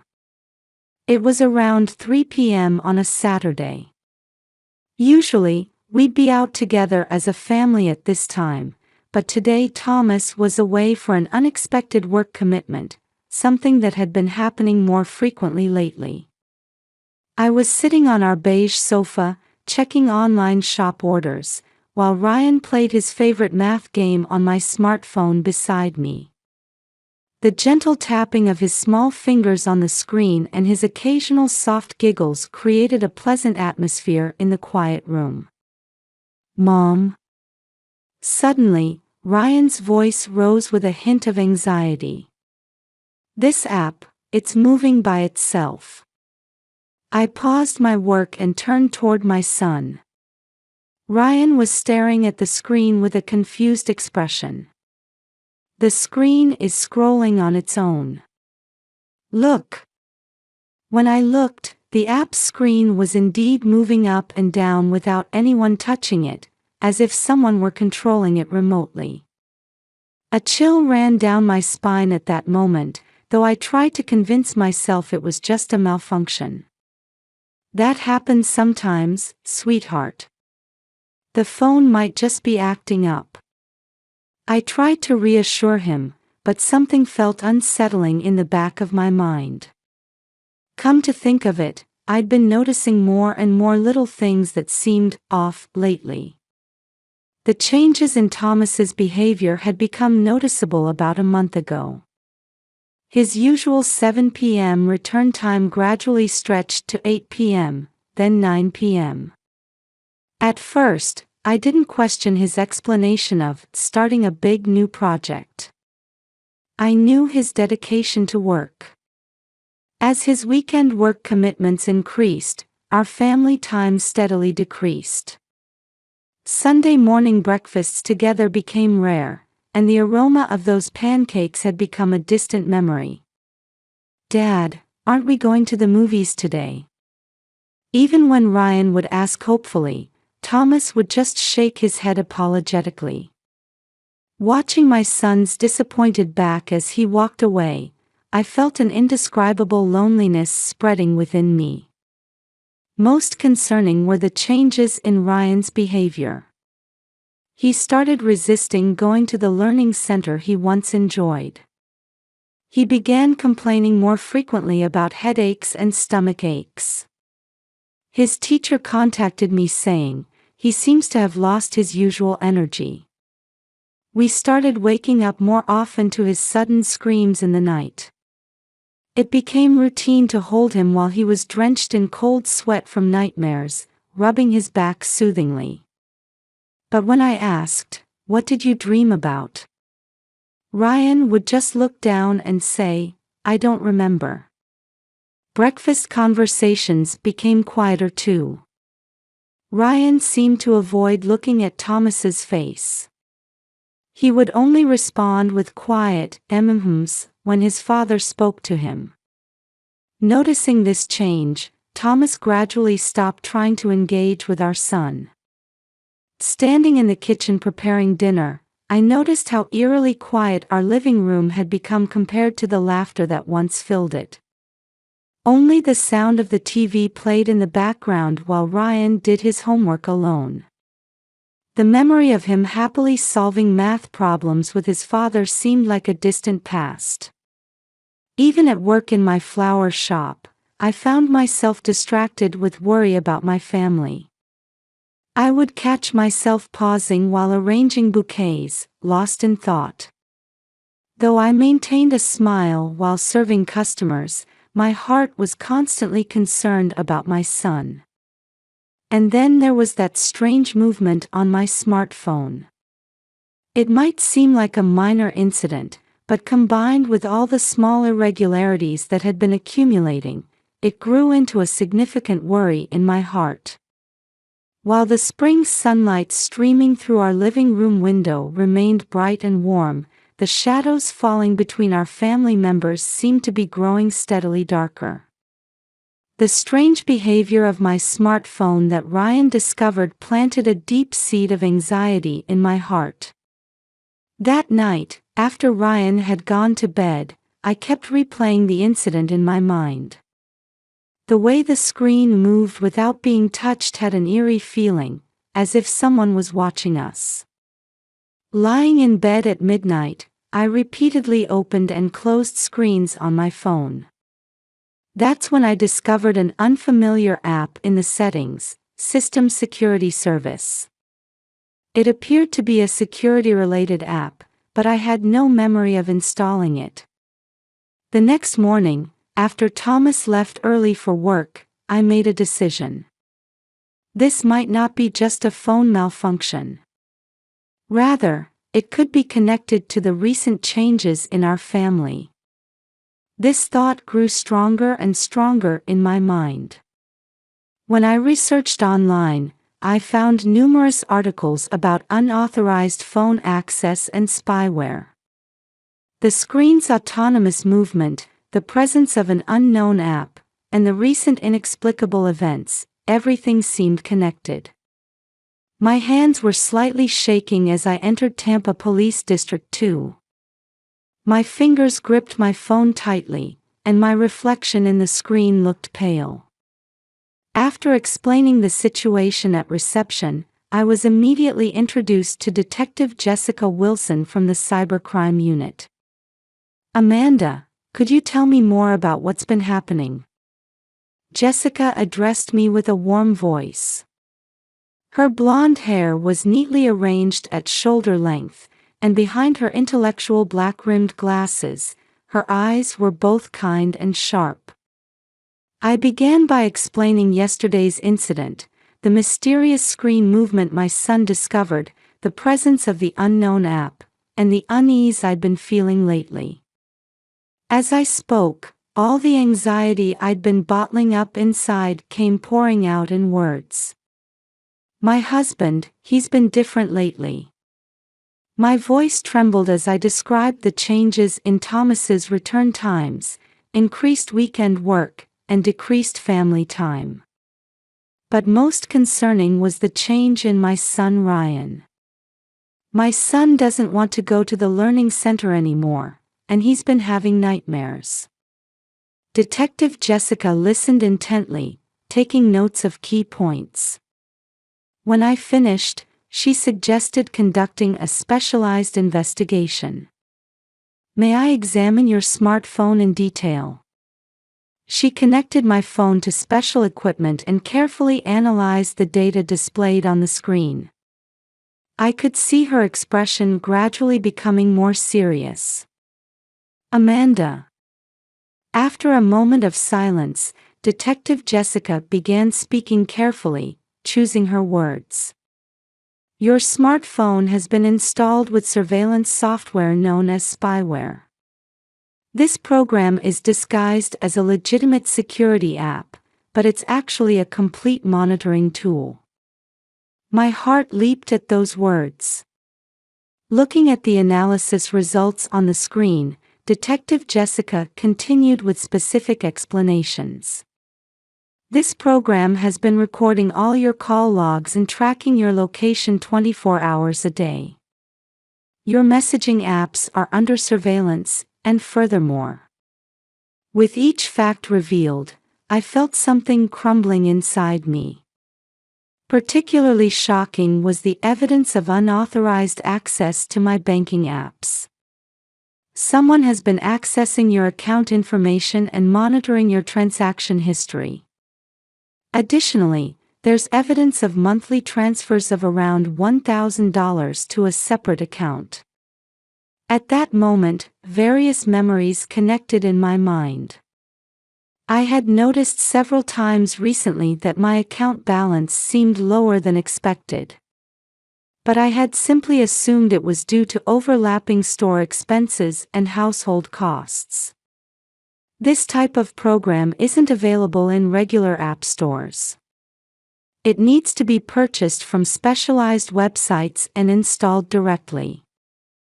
Also, physical access to the device is required for installation. As I listened to this explanation, I recalled occasions when Thomas had access to my phone, during my baths, while I was sleeping, when I was busy at the store. I had never been suspicious because I trusted him completely. After receiving the investigation results, Detective Jessica brought up a new topic. "Could we speak with your son about the changes in his behavior? Particularly regarding the learning center?" Though I hesitated briefly at this suggestion, I agreed. With a child specialist officer present, Ryan began speaking in a small voice. "I saw Dad holding hands with the teacher." Ryan's words came out trembling and broken. "On my way back from the learning center, across the park. I saw Dad with the teacher." Tears glistened in my son's eyes. "Dad noticed me and came over. He said, 'This is an adult secret.' He said, 'We can't tell Mom because it would make her sad.'" Since then, Ryan's suffering had begun. He didn't want to make his beloved mom sad, but he also knew his dad's behavior was wrong. Caught between these feelings, the 6-year-old boy spent sleepless nights plagued by nightmares. The teacher's class became scary too. Ryan continued, looking down. The way the teacher looked at me felt strange. And I couldn't focus on math problems anymore. After finishing his story, Ryan curled up small. I embraced him tightly, letting my held-back tears flow. I'm so sorry, Ryan. I didn't notice. You were carrying this all by yourself. My son's small body trembled in my arms. From the investigation results and my son's testimony, the full picture became clear. For 2 years, Thomas had been involved with a young instructor, gradually diverting funds from my account to prepare for a new life. And most unforgivably, he had burdened our young son with a heavy secret, causing him severe emotional distress. In the twilight meeting room, Detective Jessica gave her final explanation. Based on this evidence, we can consider legal action. Outside the window, street lights were beginning to illuminate one by one. It felt like a long night awaited us as parent and child. But I chose to believe that a new morning would come after we passed through this darkness. That night, following the police station visit, Ryan and I stayed at my parents' house. It was Jessica's advice to ensure our immediate safety. That evening, my son showed a peaceful sleeping face for the first time in a while. The next day, events began moving rapidly. Based on the collected evidence, police formally began investigating both Thomas and Natalie. The spyware discovered on my phone, records of unauthorized financial transfers, surveillance camera footage, and Ryan's testimony all served as crucial evidence. Thomas was arrested at home. Surprisingly, he admitted to all charges. The truth revealed during questioning far exceeded my imagination. Having minored in computer engineering in college, he had knowledge of spyware. He purchased a $299 spy app from the dark web and installed it during the 10 minutes I was in the bath. He had continued daily surveillance and fund transfers. Why? I posed this one question to him through my lawyer. I wanted to start a new life. His answer was utterly selfish. The stress of being promoted to sales manager at 35, pressure from our luxury home mortgage, and above all, being captivated by attention from a 26-year-old woman. His perfectionist nature had manifested in a twisted form of leading a double life. A week later, Natalie was also arrested. The Learning Center acknowledged serious management oversights and promised comprehensive reforms, beginning measures to address the impact on other students. Meanwhile, our new life was beginning to take shape. Ryan now has weekly sessions with Martha, a child psychologist. Though initially nervous, he now says, "Playing with Ms. Martha is fun." Through play therapy, he seems to be gradually healing his emotional wounds. Support from our community has been tremendous. PTA members take turns helping with transportation, and neighbors offer kind words. America's open and practical support system has saved us many times. At my flower shop, Bloom and Grace, we've started a new initiative. The Healing Bouquet series, designed to soothe troubled hearts, has received an unexpectedly strong response from those who have experienced divorce or separation. In court, Thomas received a prison sentence.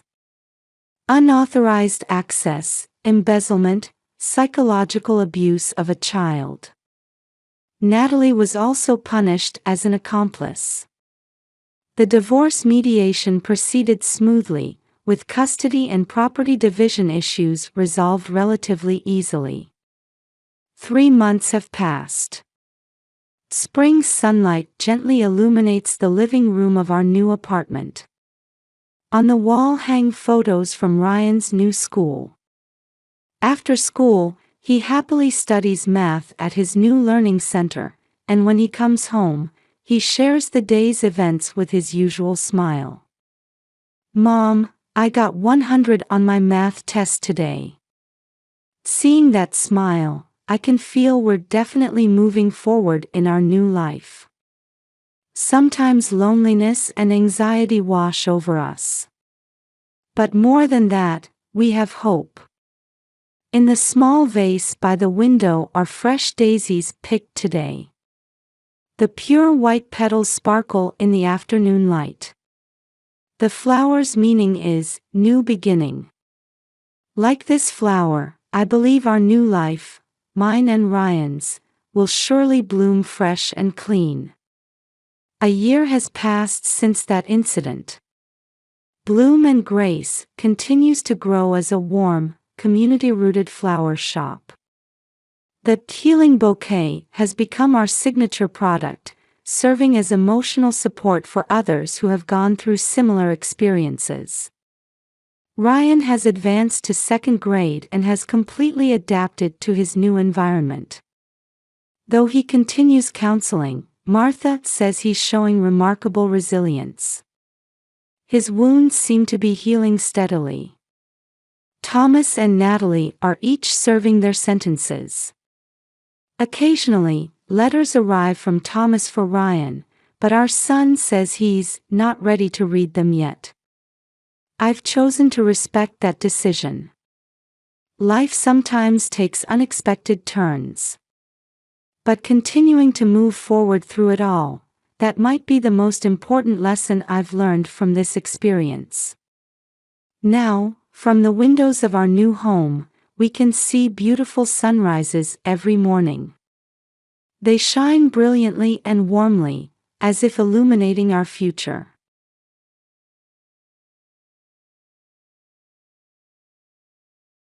I did a DNA test on my daughter and it wasn't mine.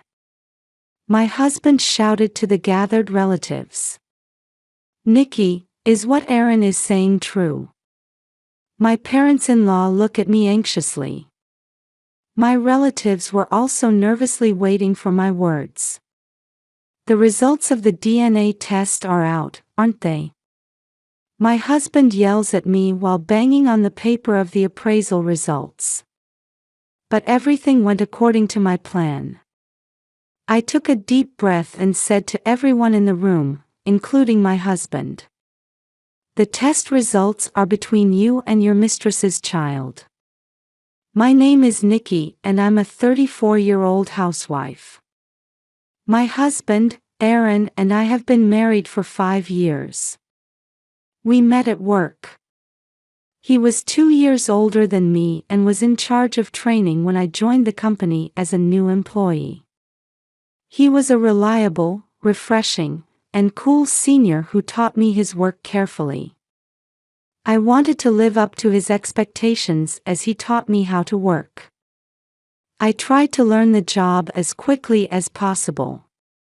Every time I was able to do something, he would happily compliment me. "Oh, amazing! How can you make it this far? Nikki is really excellent. You don't need me to tell you, do you?" No, you teach me, so I can learn quickly." "Yes, I'm glad you said that. And I think it's nice to have that kind of humility." "What?" I suddenly blushed when I was told that I was lovely. I'm sure I was worried about him. What am I doing when I'm at work? I tell myself that and try to calm down many times, but just having him next to me makes me nervous. I was nervous every day, but I still worked hard. After that, I was on my own and my role as his tutor was over. After that, I didn't work next to him much and I was a little lonely. Still, he talked to me regularly. It looks like you're trying very hard. I heard from the section manager that the previous proposal was very good. Oh, thank you. I think it's because of you. I'm glad that you can say that even if you stand on your own. Are you free today? Let's go to dinner. What? Yes. I'm going. I was very happy to go to dinner with him. The first place I went was a popular tavern, and from his point of view, it was just like drinking with a junior. Still, I was happy that I could meet him in private. And then on a regular basis we began to go to dinner together. Gradually, the shops he took me to became fashionable. A delicious Italian restaurant or a casual French restaurant. He took me to places like that. Then one day he confessed to me.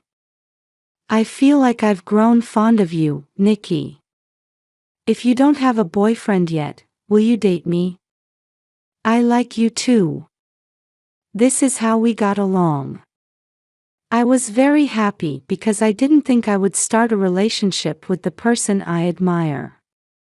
I kept it a secret from the people at the company. That kind of relationship is also exciting and fun. After work, I had a good time going to his house and having him come to my house. Even after we started dating, he was a very kind, gentlemanly and nice person. He takes his date plans seriously every time, and he gives me tasteful birthday gifts. After that, we continued to have a good relationship. Then, a year and a half after we started dating, he proposed to me. Nikki, marry me. What? I've been dating like this, and I feel safe and able to be with you. That's why I want you to be with me for the rest of your life.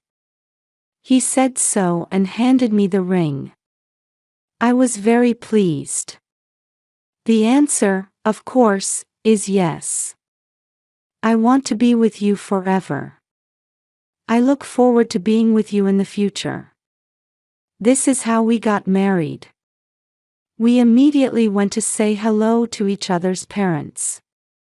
My parents were very fond of my husband.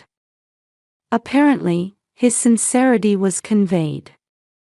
Also, my parents-in-law were kind people and welcomed me warmly. You're Nikki. We've been waiting for you. Good to see you. Isn't she so pretty? It's a shame for Aaron. No, that's not true. You don't have to be so humble. She's a lovely person with a nice smile and a kind and cute person. I was happy to be praised like that. My parents-in-law talked to me with a smile all the time, and my tension was relieved. And we were able to talk in a fun atmosphere from beginning to end. After that, the two families met and had a wedding. When I told the people at work that I was getting married, they were very surprised. They didn't think he and I were dating. But they all congratulated us on our marriage and attended our wedding. Many people attended, and the wedding was very memorable. After that, we went on our honeymoon and started living together after returning home. My husband wanted me to start a family when I got married, so I retired from the company when I got married. After that, as a full-time housewife, I supported my husband. I also worked cooking and made a nutritious menu every day. Your food is so good, I can't wait to come back every day. Lunch is always delicious, thank you so much.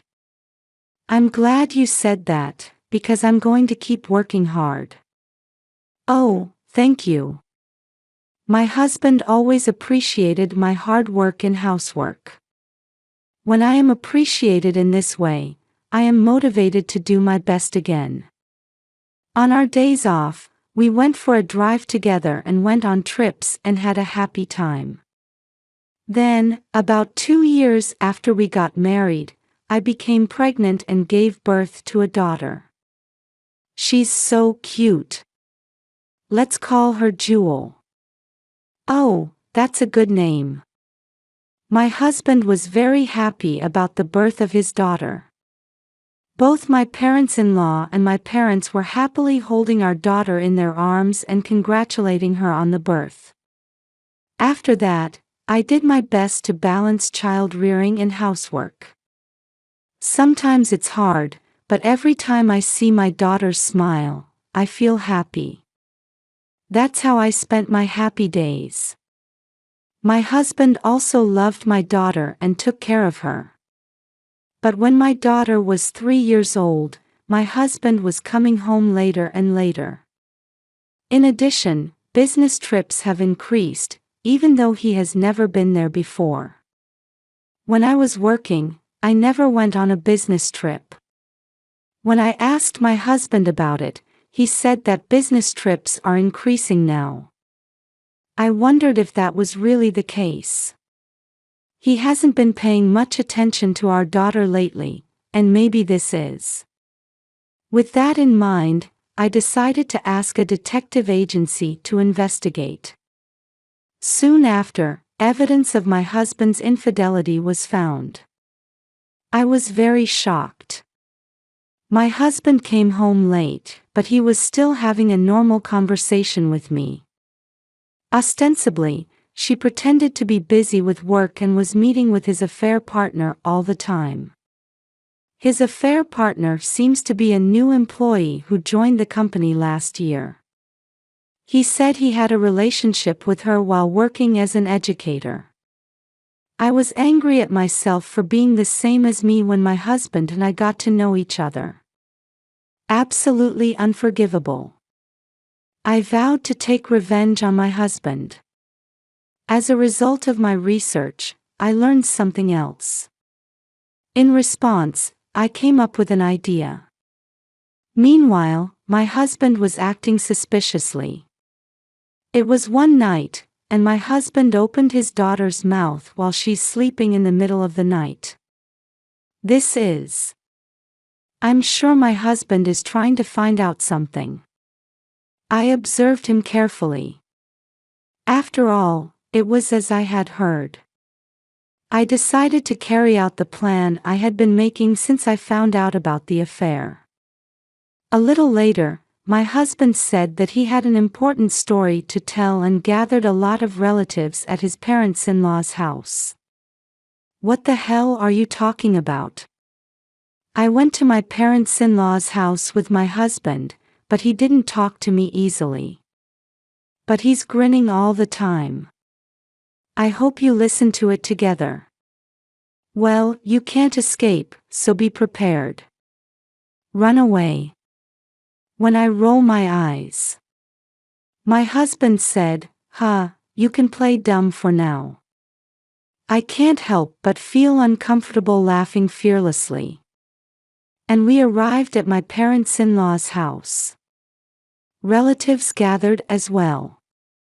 Aaron, what the hell is the story, and what do you mean by gathering so many relatives? Calm down, you all. Oh, but you might not be able to calm down when you hear this story. My husband laughed and stood in front of his relatives. I did a DNA test on my daughter and she wasn't my real daughter. My husband shouted to the gathered relatives. All the relatives are surprised by the sudden report. My parents-in-law look at me with a shudder. Nikki, is what Aaron is saying true? Does it mean that my grandson is not related to us by blood? My parents-in-law look at me anxiously. My relatives were also nervously waiting for my words. But I was the only one who remained calm. Hey, what are you laughing at? You even got the results of a DNA test. My husband yells at me while banging on the paper of the appraisal results. There is irrefutable evidence here. It's like a detective hunting down a criminal who thinks you did it. But everything went according to my plan. I took a deep breath and said to everyone in the room, including my husband, "The test results are between you and your mistress's child." Huh? My husband said with a blank face. Relatives are also blinking their eyes. Wait a minute, my mistress's child. Hey, aren't you too bad at lying? I'm sure your daughter's name Jewel is written here. And I'm not having an affair. I'm going to sue you for defamation if you say something inappropriate. At first, my husband seemed to agree with my remarks, but I guess he thought he had managed to get away with it. Gradually, the words became more forceful. The atmosphere of the relatives also seems to be on my husband's side. They think I'm telling a painful lie. But I can't say this without any evidence. I carefully spoiled each one. I was aware that you were taking a sample of Jewel's saliva as she slept in the middle of the night. What? And you took it and headed towards the living room. I set up a hidden camera after I found out about your affair. I know exactly where you hid and what you hid. A hidden camera. I saw the moment when you went to the living room and immediately turned on the app and hid it. I'll go to the living room after you come back and go to bed. I replaced the specimen you kept in the cupboard drawer with the sample of your mistress's child. I even took a video of it. I said that and showed everyone a video of me swapping samples. Wait a minute, Isn't it strange that I'm not having an affair, but I'm changing samples? If I have an affair partner and have a child with that person, how can you get a sample? Isn't it reasonable to talk about it? My husband was desperate to poke there if there was even a slight gap. I'm sorry, but this is a plan for me and your affair partner. What? I already asked the detective agency to investigate and found out about your affair. That's why I contacted my affair partner first. I was told about your plan on the condition that the alimony be reduced. You're going to do a DNA test on Jewel if it's not your child. It looks like you were going to hang me up in front of your relatives and throw divorce papers on me. I knew the plan, so I was watching carefully to see when you were going to take my daughter's sample. And your affair partner said she didn't know whose child was. For the time being, you had the most stable income and were in love with yourself. She wanted you to take her father's place. My husband's face turns bluer and bluer at my words. Oh, stupid, Madeline is never gonna do that. You weren't having an affair, were you? Who is Madeline? Oh. My husband must have liked his affair partner very much. That's how he made the blunder. My parents-in-law and relatives all at once seemed to think that I was telling the truth here. They have a cold eye on my husband. I'm not having an affair. In this way, my husband was resisting painfully. I showed everyone the photos I had received from the detective agency. It was a perfect picture of his affair partner and my husband entering the hotel while intertwining their arms in a friendly manner. There was also a photo of my husband pushing a stroller and walking with his affair partner. Oh, why is there such a picture? The conclusive evidence showed that no one was on my husband's side anymore. You suspect me even though you were having an affair. And you're glad you got a test result that it's not your child. You demonized me and tried to hang me up, you really sucks. GUH. Also, have you noticed anything about this sequence of events? What? The result of the father-child relationship that you thought was Jewel is the result of the child of you and your affair partner? So the test results showed that you were not a parent and child, right? Maybe the child with Madeline is not my child. That's right, it was a pity, huh? It looks like you were willing to buy expensive baby products for everything. It's not your child. Oh, that's it. I can't believe Madeline would betray me. My husband turned blue in the face and slumped to the spot. But it's not my husband who should be shocked. Me and my parents-in-law. The parents-in-law crowded into her husband, trembling with anger. Hey! What the hell are you doing? Shame on you for betraying Nikki. Phew! When my parents-in-law approached my husband in the form of a demon, he stepped back. Where are you going? You're going to eat our sermons. Before he knew it, his relatives were surrounding my husband and blocking his escape. Nikki! Huh? What are you talking about? What are you asking for help for betraying me? I'll never forgive you. And if you want, I don't mind doing a DNA test on Jewel and you. I'm not doing anything that would make me suspicious.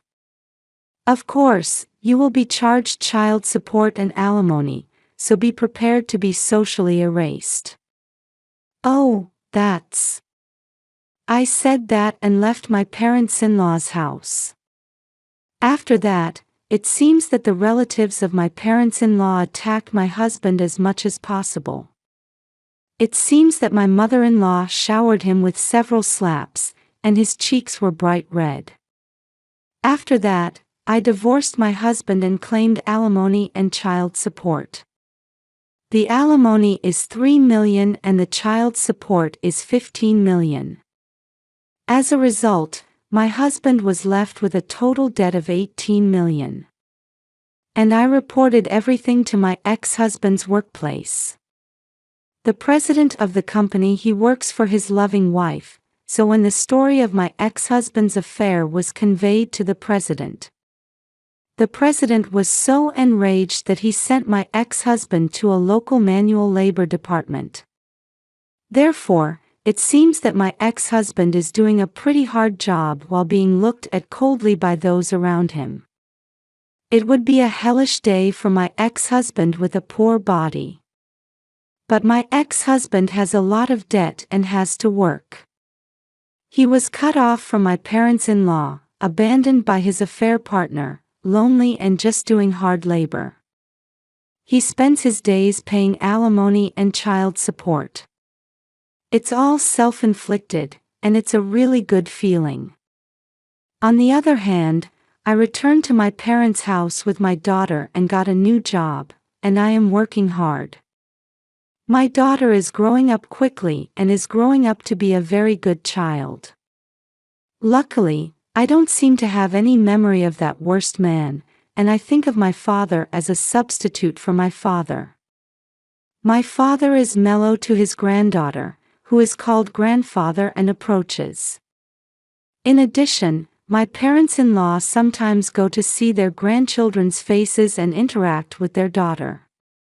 My parents-in-law aren't bad, and when I get divorced, they help me a lot, so I want to do this for them. I would like to continue to watch my daughter grow up with my parents and parents-in-law.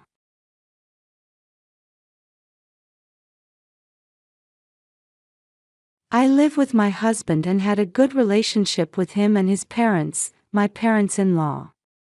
However, one day, my parents-in-law became cold toward me, apparently believing that our marriage was deteriorating because of me. When I talked to my husband about it, he insisted that I was mistaken and did not want to touch the subject, and he seemed to be hiding something. So I checked my husband's activities and found evidence of an affair. I made a plan to tell my in-laws about his lies and to find out why their attitudes had suddenly turned cold. I planned to take my husband to my parents-in-law's house to tell them that I was pregnant. But when we arrived at my in-laws' house, they showed up angry and said, "You too. Get a divorce right now." What? I was stunned for a moment, but then the conversation took an unexpected turn, and my husband's evil deeds came to light one after another. My name is Elise, a 30-year-old housewife with a part-time job. My husband Neville is 4 years older than me, and we got married 2 years ago. We met while working for the same company, but when my husband was transferred last year, I resigned from my job to follow him. Just after the transfer, I planned to support my husband as a full-time housewife, but my husband, on the other hand, was busy with work after the transfer and had to work on holidays more and more, so the time we spent together gradually decreased. I wondered why I had resigned from my job, and I began to feel that I had too much time on my own, so I asked my husband if I could find a new job. Then, my husband said to me, there was a part-time job opening at one of our affiliated companies. They're doing some interior work and repairs on a building. How about it? I'd like to work there. I can spare some time for a part-time job. Thus, I started working part-time at the company my husband recommended.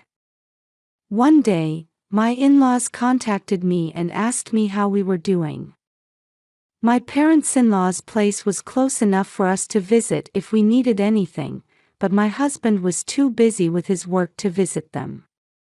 Neville is too busy, so I'm sorry we can't visit. You should at least show up on your days off. Neville has been working a lot of holidays lately, and he's on a business trip again this weekend. I see. It's okay, a phone call will be enough. My MIL was kind enough to say so, and my FIL had a friendly disposition, so I had a good relationship with my in-laws.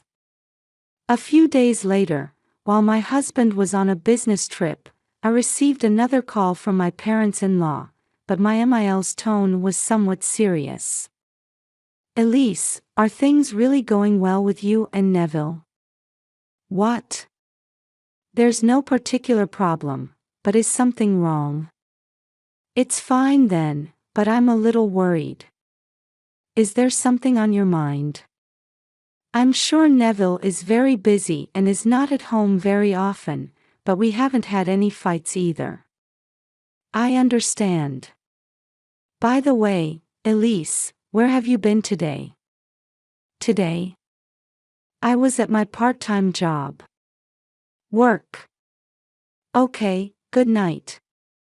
With that, my MIL hung up the phone, and I wondered how she could suddenly be so concerned about our marital relationship.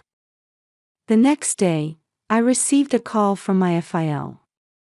My FIL said in a tone that showed he was quite angry even over the phone.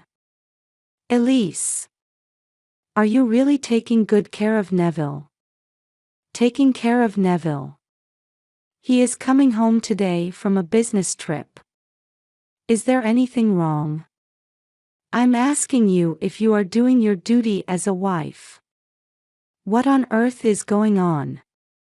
Duty as a wife. Yesterday, my MIL said something like that to me. You are unaware of it.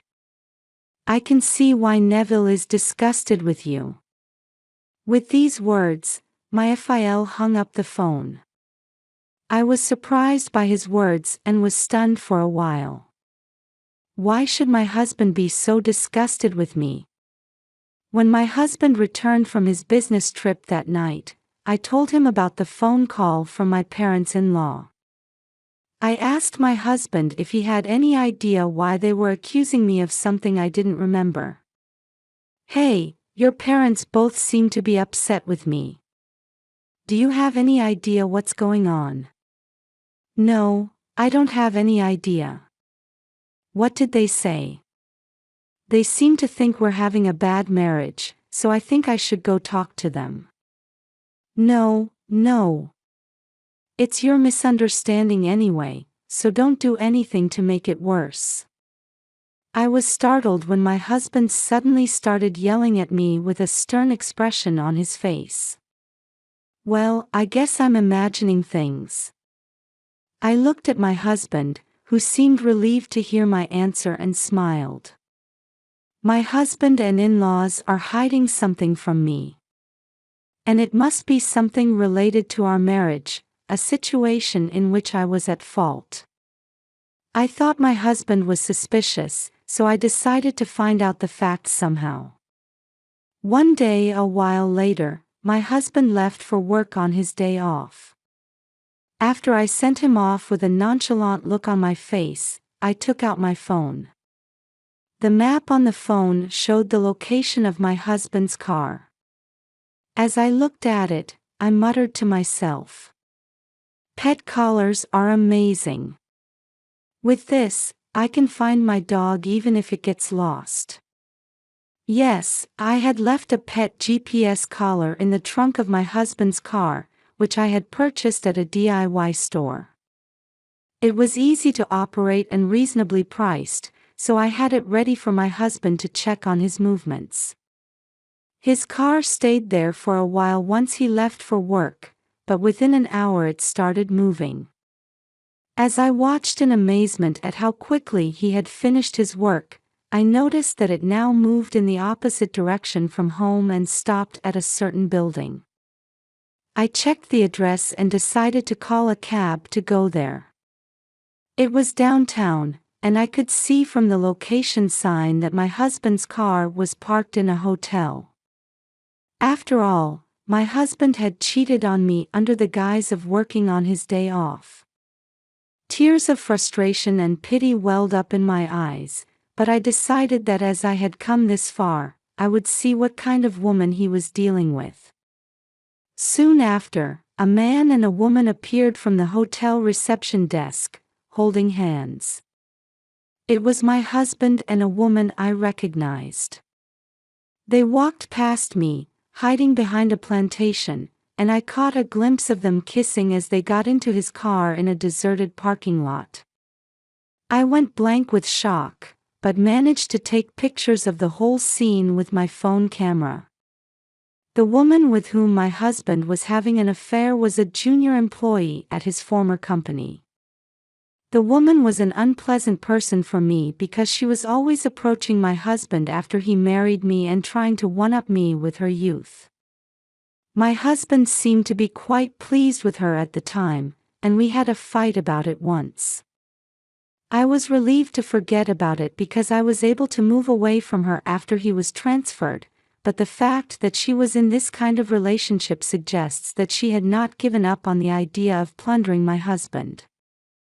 I was deeply disappointed that my husband had fallen for this temptation and walked away. I had proof of the affair, but what I didn't understand was the attitude of my in-laws on the phone that day. It sounded as if I was doing something wrong and causing trouble for my husband. I thought the best way to find out why was to talk to them directly, but my husband, who would be in a bad position, would refuse to discuss it, so I wondered how I could get him to sit down with me to discuss it. After thinking about it for a while, I came up with a plan that would surely get my husband to go with me to my in-laws' house. At sunset, I said to my husband when he came home, "Hey, I'm sorry to rush you, but would you mind going with me to your parents' house?" "Huh? I just got home. I think I'm pregnant. So let's go to your parents' house together to report it." "What? Pregnant? Ugh, you're kidding. Come on, let's go. Strike while the iron is hot." "Wait." This forced my husband to accompany me, so I decided to go over to my parents-in-law's house to report the pregnancy and see what kind of lies he was telling. My husband had called my in-laws to visit them on the road, but when we arrived, my in-laws showed up with anger. Then my FAL started yelling at me. "You're pregnant. You've done a terrible thing. Oh my God. There's nothing you can do to get it back. You two need to get a divorce right now." What? This was an odd reaction to hearing their Dale's pregnancy report. I was dumbfounded and looked at my furious in-laws. My husband quietly told my in-laws, "Oh, it's not like that. Calm down a little." How can you calm down? She's such a bitch to get pregnant with her affair partner's child. Cheating? Me? No, I didn't. To my surprise, my MIL showed me a picture on her phone. Here's the proof. I saw it on the day you said you were working. I took the picture and sent it to Neville, and he told me he knew about your affair for a long time and that he was suffering. You really are a slut and a liar. The picture on the phone was of me and the man going into Hotel A together. I had indeed gone to Hotel A for work that day, so it became clear to me that my MIL had misunderstood and called to accuse me. Yes. Get the hell out of this slutty woman. Neville has a woman he likes anyway, so get rid of this unfaithful wife. Wow. Dad, shut up for a second. My husband interrupted, but the angry in-laws kept saying more. You don't have to be silent anymore. Neville was planning to hold out for a while and get a divorce later, because a divorce so soon after his transfer would affect his career. Besides, Neville already has another woman he loves, so divorce won't bother him at all. That's right. Since you work for Neville's affiliate, he asked me to keep your affair under wraps for public relations reasons. But now I can't forgive you for getting pregnant with your affair partner's child. You should get a divorce right away. As I listened to the conversation between my husband and my in-laws, I began to understand most of the situation. Probably, my MIL, who had seen me in Hotel A with a man, assumed that I was having an affair and reported it to my husband, who was also having an affair himself, thinking that it would be a good reason to convince my parents-in-law when he divorced me in the future. However, I guess he asked my in-laws to keep quiet about it to buy time until he could come up with a reason to divorce me, because I would be suspicious if he tried to divorce me right now. The fact that my in-laws contacted me before to accuse me of cheating on him was also because they couldn't get rid of their grievances even though they would keep quiet, which is why they said it that way. And my in-laws, who thought I was cheating on him, were furious because they thought the pregnancy report was a child with the cheating partner. I glared at my husband beside me and said, "Hey, Neville. Was I supposed to be having an affair?" No, this is a bit of a misstatement, isn't it? I wonder if those pictures your mother sent you are the scene of my affair." My in-laws wondered at my husband's brusque way of speaking, and began to listen to my story in silence. I continued to tell my husband. That picture was taken when I went in to quote for the interior work of Hotel A. The person in the picture with me is an employee of an affiliated company. The person with me is also an employee of an affiliated company, and I sent the estimate that day to that company. Oh, did I mention that? Then I turned to my FIL and asked. Phil. I see that Neville has a woman he likes. How did you know? Well, I saw him last week. I saw Neville with her. But he said it was Elise who cheated on him first. I pulled out my phone and showed him the picture I had taken during the day of my husband and the woman he was cheating on me with. You mean this woman? Oh, yes. This is the woman. But Neville said he was dating her because Elise cheated on him. My husband had been seen cheating on his wife by his father, but he was using my cheating as an excuse again. I was stunned at how self-centered a person he was. My husband looked at the pictures on my phone and turned pale, as if he knew what he was doing. I said to him, "This is your junior colleague from your last company, isn't it?" "No, this is, well." My in-laws, who had been watching the exchange between my husband and me, finally realized their mistake. "Elise, you weren't having an affair, were you?" "Perhaps, would you have been the only one having an affair?" The in-laws seemed to have realized everything by the way my husband hung his head and fell silent, and now they began to bow their heads toward me. "I'm sorry. I was wrong. I am so sorry." Then my husband interrupted. "There are circumstances to this. I'm sure you'll understand if we talk, and besides, we have a child to take care of, so you need to be cool about this, too." I am calm. "So listen to me. I am divorcing you. Divorce is a big deal." "What about the child?" My husband, perhaps remembering my pregnancy, suddenly began to show a relaxed attitude. My parents-in-law also said, "Yes, don't be hasty. Are you going to take the father away from the child? How are you going to raise a child with only one woman?" Hearing this, I apparently assumed that this family would not do anything drastic because I was pregnant and would allow my husband to cheat on me. I decided to tell the truth here. "Oh, about that, the pregnancy is a lie." "Huh? Huh? Did you cheat me? Which one of us deceived?"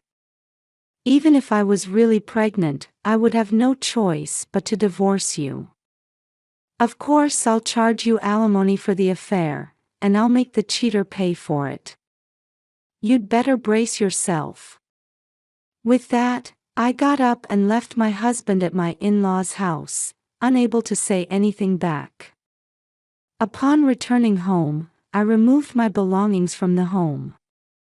Since it had been less than a year since we had been transferred and the company housing was furnished with furniture and appliances, I only needed 2 trunks and a small amount of luggage. I decided to stay at a hotel for a while and negotiate a divorce while continuing to work. I let my husband choose between an amicable divorce and an arbitrated divorce, and the amicable one was granted, as he was indeed embarrassed to have his infidelity exposed in arbitration. The ex-husband was charged $32,000 in alimony for the affair, which he paid in a lump sum. As for the woman with whom he had an affair, I sent a content-certified letter to her company, demanding $18,000 in alimony. I decided to claim it in a lump sum because I thought it would be good for the future to remind her plenty of what would happen if she messed with a married man. My former colleagues told me that my ex-husband had lost credibility at work and was off the career track, and the woman with whom he had an affair resigned voluntarily because she was cast cold shoulder at work. I was then introduced to another branch of the company where I worked part-time and was able to go to work full-time.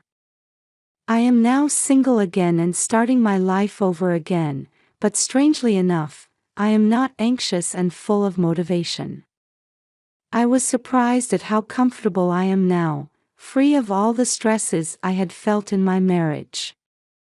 I am determined to shake off the past and move forward on my own life path.